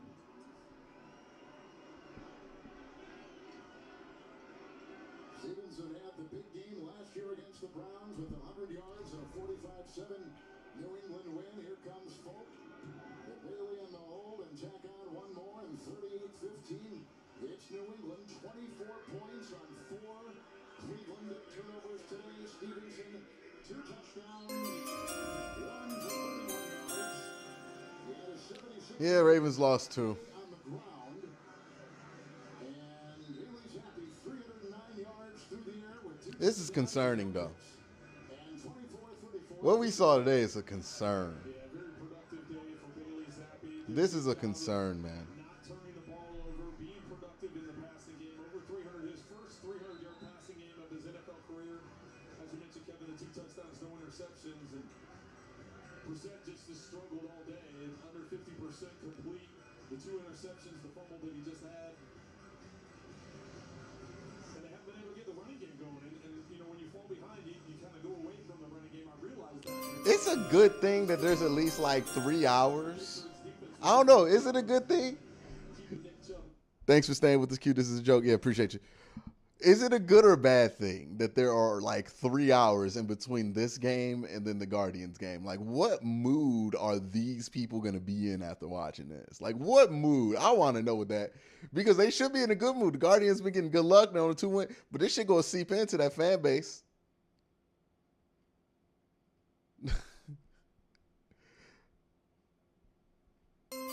Dog, he just fell down. All right. And then locked down the play by former Brown Matt Wilson. 13-yard return. So Bill Belichick had his first career win as a head coach coaching the Browns on September 8th, 91. And they beat the New England Patriots. In week 2 of the 1991 season, Don McPherson was the head coach. One of the Patriots coach. In that 91 season, 17-yard line. Probably Joe Woods. And that is grabbed. Oh, is that Mike Woods? That is his first NFL reception. Inactive until today. The previous games, the rookie out of Oklahoma snares a 15-yarder and has the first down.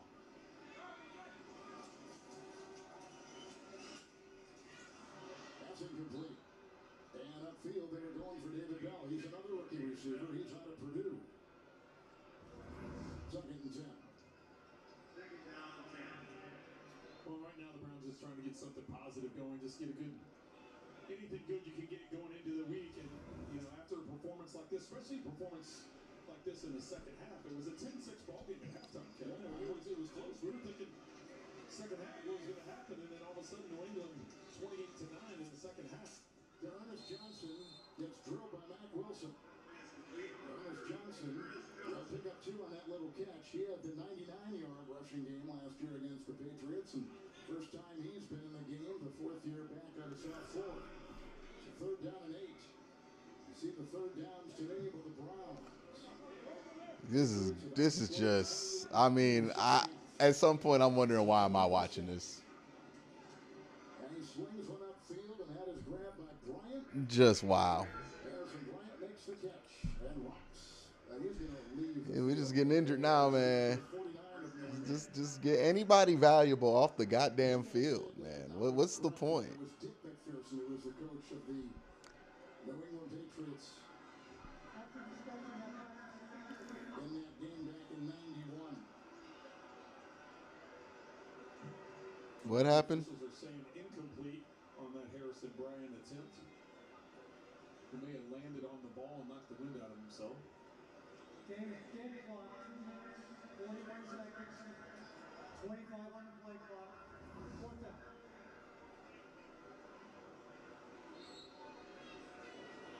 He landed on the ball, knocked the wind out of his lungs, and they say did not hold on.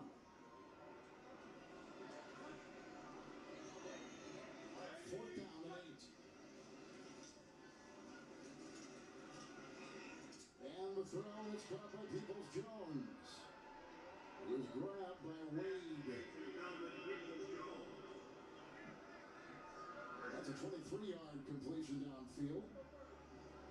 And Brissett now has gone 20 of 41 for 259 with a touchdown and 2 interceptions.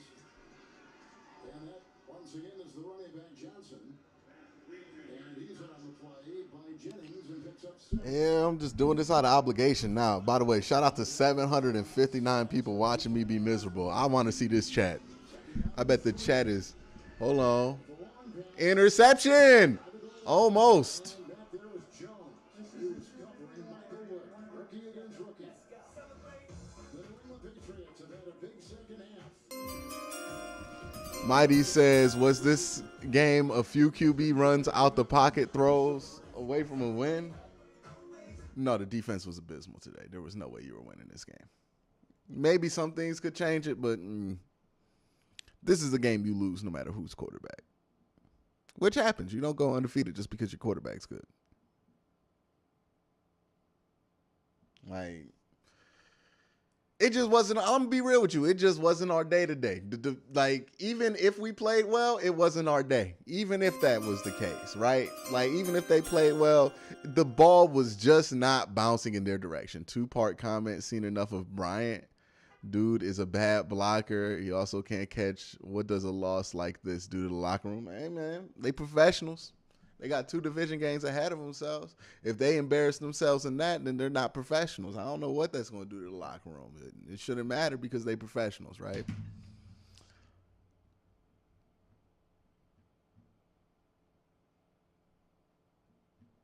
We don't make the show about the draft. We ain't got no first round pick. What you want to talk about? Second round picks? And nah, man, ain't no point in talking about the draft.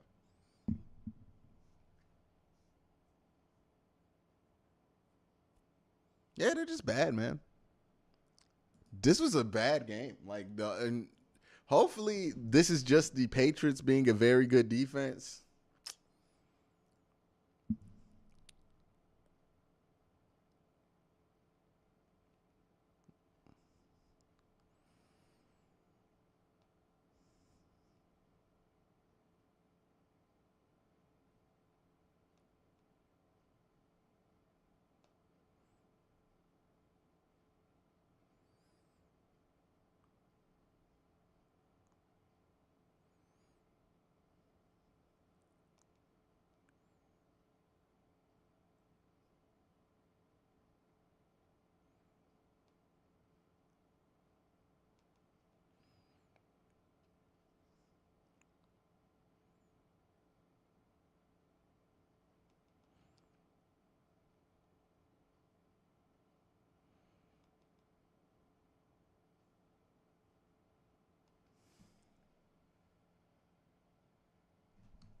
Aberration. There's a look at Bob Kraft. Big weekend for him. His team has won. They're going to get back to 500. He was married on Friday. Watching his team here today. 3rd down and 3 for Jacoby Brissett. Man, he sucked. And it's incomplete. Anthony Schwartz with the drop. For the second-year Auburn receiver, Anthony Schwartz. Oh, if we punt here, what's the point? 4th and 3, and Bill Belichick is going to tie the legendary George Halas for second place all-time NFL coaching wins. Alpha says, wonder what DW4 thinking. Number 1 is Don Shula at 3. He should be thinking about December 4th. 4th and 3. James Hudson, by the way, the new right tackle, and that is dropped. And again, dropped by Schwartz. And on downs, it goes to New England. And the Patriots are going to go to 3 and 3, winning their second consecutive. And coming up next, game 2 of our NFL on CBS doubleheader. It's a rematch of perhaps the greatest NFL playoff game of all time. Certainly one of them. Josh Allen and the Bills, everybody's favorite, going into the season to make the Super Bowl against Patrick Mahomes and the 4-1 Chiefs. Coming up next, right here on CBS. Any thoughts on that one, Trent? Well, I agree with your statement on that. One of the best football games I've ever seen was last year's divisional round. And this is one of the weeks where it's going to feel like I have to work. Yeah, just kneel it out. It was like a game in itself. The way and overtime of how that game finished up. But New England now back to 3 and 3. They got the Bears. They got at the Jets, who the Jets won in Green Bay today. The Jets are now 4 and 2. Update the Jets win next in Miami. And the Pats at 3 and 3. The AFC East has become a division to watch, and there is the second winningest coach tied for Denver. All right, Big Kev says, wow, it's almost like without a QB that could push the ball downfield. Watson, don't put Mayfield in that same fucking sentence, Kev. Don't try to sneak that in there. Mayfield sucks right now. He's worse than what Brissett is today. Still, as well as multiple receivers. Like, this is just, come on, man.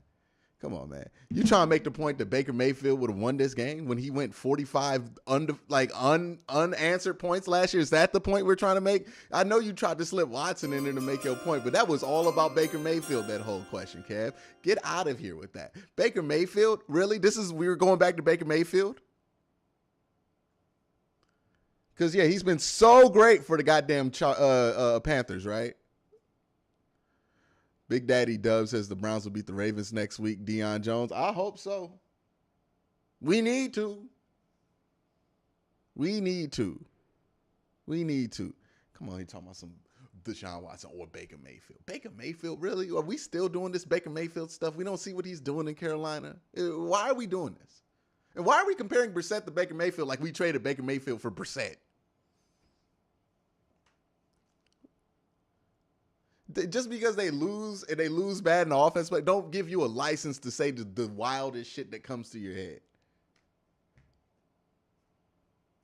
This was about a Baker Mayfield performance from Jacoby Brissett. That's the best thing I can say about it. It was bad. Nobody is sugarcoating that. It was terrible. Terrible. It was not good. No good. It was not good. But Jacoby Brissett, at least he's had 5 good games. Well, 5 all right games. I'm not playing this game. We're not going to feel better if Jacoby Brissett's better than Baker Mayfield or not better than him. It doesn't fucking matter at the long point. He does not, whatever Jacoby Brissett does only matters for this 11-game stretch. He's not the main focus. Why are we talking about it? The team stunk today. Defensively, they were terrible. Terrible. I usually don't advocate for firing coaches mid-season. But, I mean, if this is what we're going to do, what's the fucking point? What's the point? What is the point? What was that? What was that? There was one dude on that, 2 dudes. I think Martin Emerson kind of wanted to play and Myles Garrett kind of wanted to play and maybe Greg Newsome. But everybody else, they just lackadaisical out there, right? And whenever something go bad, we acting like chat. Oh, why even play? So they not even playing. Just terrible, terrible effort on the defensive side. This is a defense that wants to quit. This is a defense that I think the only way this makes sense that they're this bad is that their goal is to get the coach fired every week. That is how bad they're playing, man. Are the Patriots turning points for the defense like they were last? I don't know. The Patriots are better than us. We just suck. We just suck. We just suck. This is today. We just suck, right?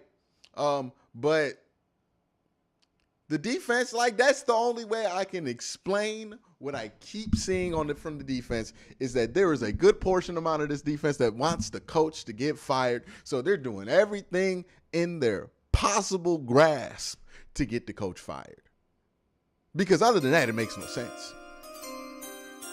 A loss like this feels like the sky is falling. Can you give your blunt opinion on this coaching staff after this game?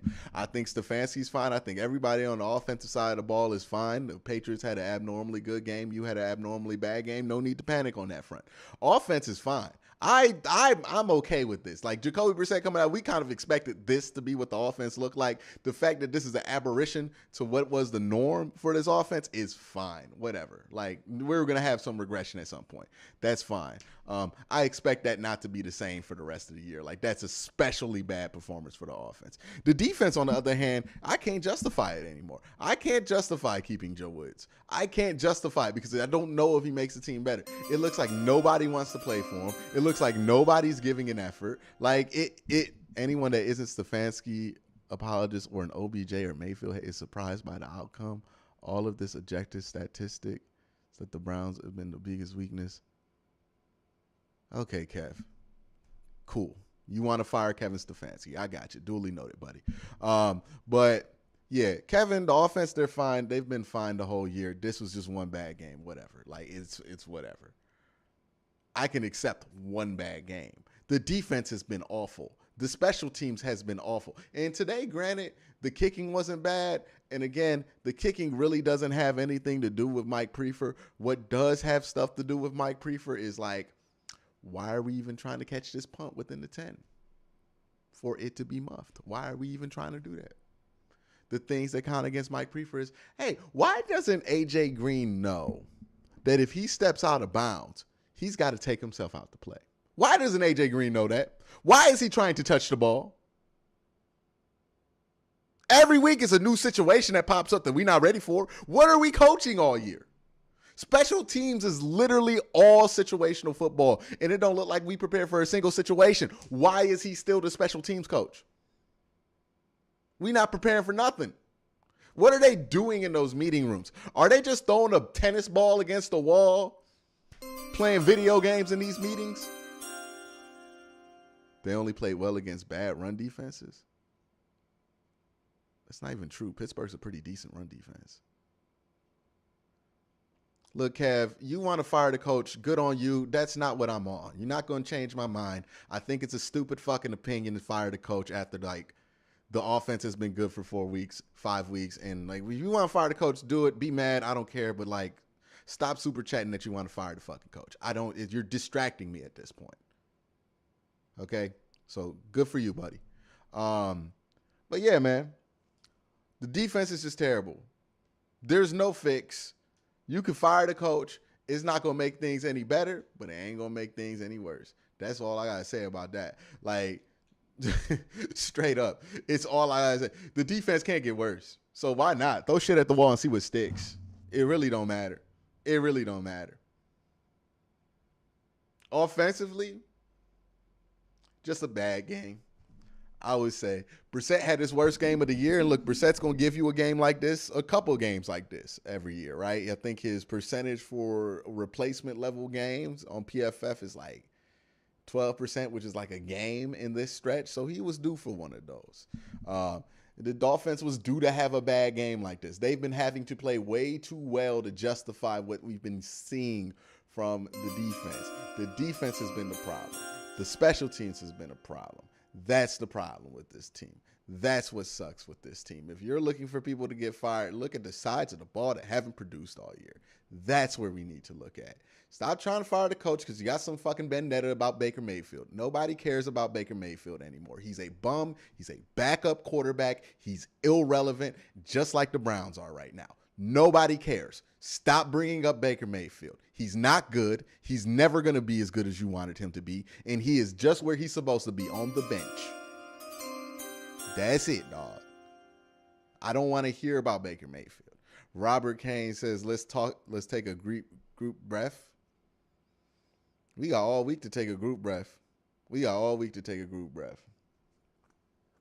Just a bad performance. Pitiful. Sad. They did this same shit against the Patriots last year, man. This same shit. We always do this to the Patriots, though. We always play these games versus the Patriots. So I am willing to write this off offensively as like, okay, that was just a weird one. We'll probably be back to normal next week. Defensively, though, like, that wasn't weird at all. That's just what happens on defense every week. So that's a bit of a problem. Love the people giving you money to argue. Like, they want to argue with me, fine. But, like, I'm not about to, like, concede to your point just because you super chatted money. And I think sometimes people think just because they super chat, I'm obligated to agree with them. And that's just not going to happen. Oh, yeah, man. Embarrassing. Embarrassing defensive performance, embarrassing offensive performance. One feels like more of an aberration than the other. Defense lost all heart when Walker went down. I feel like that's selective narrating because this defense sucked before Walker went down. What were we talking about? We gave up a 13-point lead in like 2 minutes with Walker in the game. What are we talking about? Anthony Walker. That's the reason. If that's the reasoning we go into the offseason, how we going to save this defense, we're going to be screwed. No, Anthony Walker is not the reason this defense stinks because the defense sucked with Anthony Walker out there. It's way bigger of a problem than that. It's a mentality issue. It's a coaching issue. We got to just empty out the bag in the offseason. Just empty it out. No more John Johnson. Maybe Grant Delpit can stay. Maybe he can't. But we got to get another dude to compete with him. JOK got to find some competition. Taki gone. Jacob Phillips gone. Everybody in the interior that's not on their rookie deal gone. So no more Jordan Elliott. Even Tommy Togiai gone. Got to go. All the backup edge rushers gone. We got to see if we can keep Clowney. But I'm going to be honest with you, we probably can't keep Clowney after this season. Why would he want to come back to this? This is a mess. So maybe we keep Clowney, maybe we don't. Now we got a whole nother problem over there. They got to go. And Greedy Williams can go.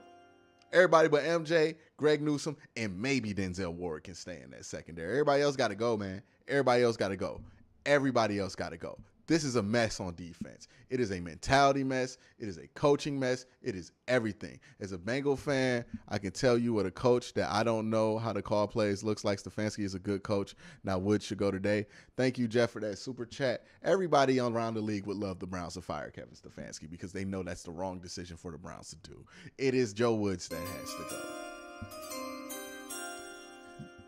Steven Songer says only a game behind in the division can't fire coaches. You're not firing. Like, we're not firing the head coach. Stop bringing that up. But the defensive coordinator can go. What are we changing? What are we changing here? What's the difference? Like, the defensive coordinator can go. The special teams coach can go. Because you are right. We are only a game behind in the division. We need to be better. We need to find solutions for our problems right now. And if Joe Woods is not going to provide a solution, then maybe firing him might be the solution.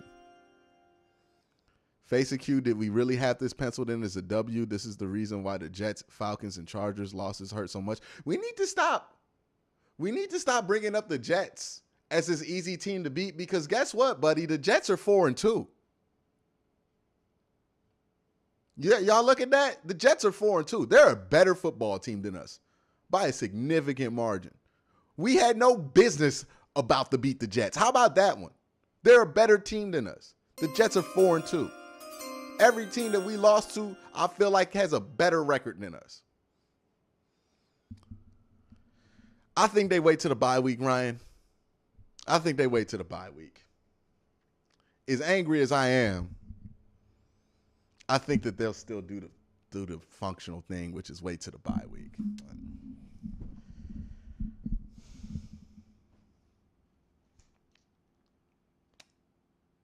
Yeah, man. I don't know what else to say, man. Bill just outcoached us like last year. He took away what we do best. He took away everything. He didn't just take away what we do best. He took away everything. He took away the pass and the play action, everything. He just took it all away. That's why he's Bill Belichick. He outcoaches everybody. That's why he's one of the greatest coaches of all time. I'm not about to trip because somebody got outcoached by Bill Belichick. That is expected. Bill Belichick is the greatest coach of all time. Literally the greatest coach of all time. Kevin Stefanski, I don't think he's the greatest coach of all time. So we're all right there, right? Ray Rag says this is a game that everybody wanted. Jimmy G thought Brissett would give you every week. Was the same effort as 46 unanswered points. And OMG, the Ravens lost to the Giants and the Steelers beat Tampa Bay. Any given Sunday. That's why I try to say, like, we be scratching off. Everybody had the Ravens as a W this week. They lost to the Giants. Everybody had the Steelers as an L this week. They won. Any given Sunday. Any week you can win a game. So it's not impossible to think that you can win next week versus the Ravens, even though I don't like that matchup at all. And it's not impossible to think you could beat the Bengals, and then you could be at 4-4, and you could be at 3-0 in your division, and you'll be feeling all right. But as of right now, it's not going to feel good. Matt Milner says, yeah, it just feels like whatever message isn't getting across to the defense, at least the offense seems to believe in Kevin. At least they look like play outside this week. And look, when the offense had a chance to get back in this game, they did try to respond. But when the defense gave up that touchdown, I mean, offensive effort went like, why we're not even putting starters in. So why even evaluate all that shit? But yeah, man, offense, like, they just played bad. I don't think they had bad effort today. Could I do a video on? There's no possible defensive coordinator replacements for me to do a video on. It's going to be interesting because, like, what am I going to talk about? About coaches that I have no clue about, because that's who will be replacing Joe Woods at this point, are a bunch of dudes that you have never heard of. We're not hiring Mike Zimmer off the street when he has a job and a contract with Jackson State. We're not hiring anybody you've ever heard of to come in off the street to be the defensive coordinator. We're probably promoting somebody from within. That is what's happening.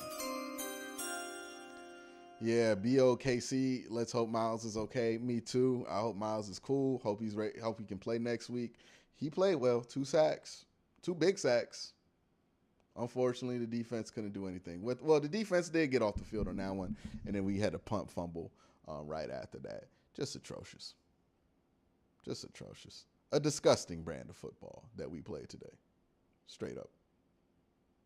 But hey, I'm going to let y'all go. And instead of stewing, I'm going to be responsible. Instead of letting y'all stew in this Browns do.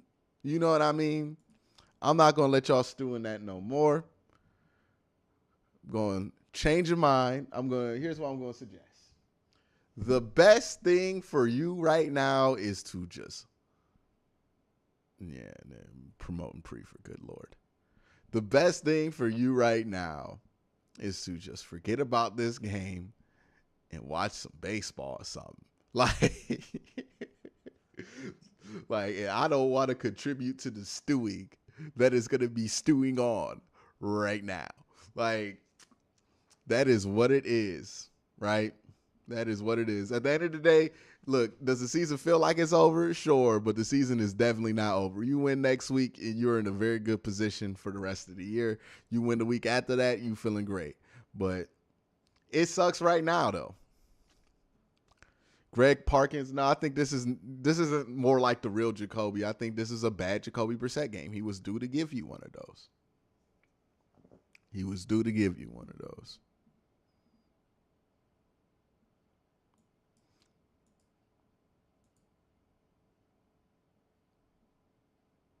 Hey, that's it for this live stream.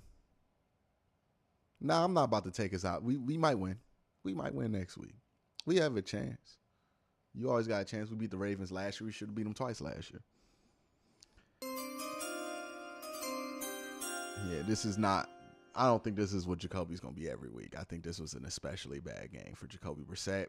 Playing his old coach. The defense is very familiar with him and his tendencies.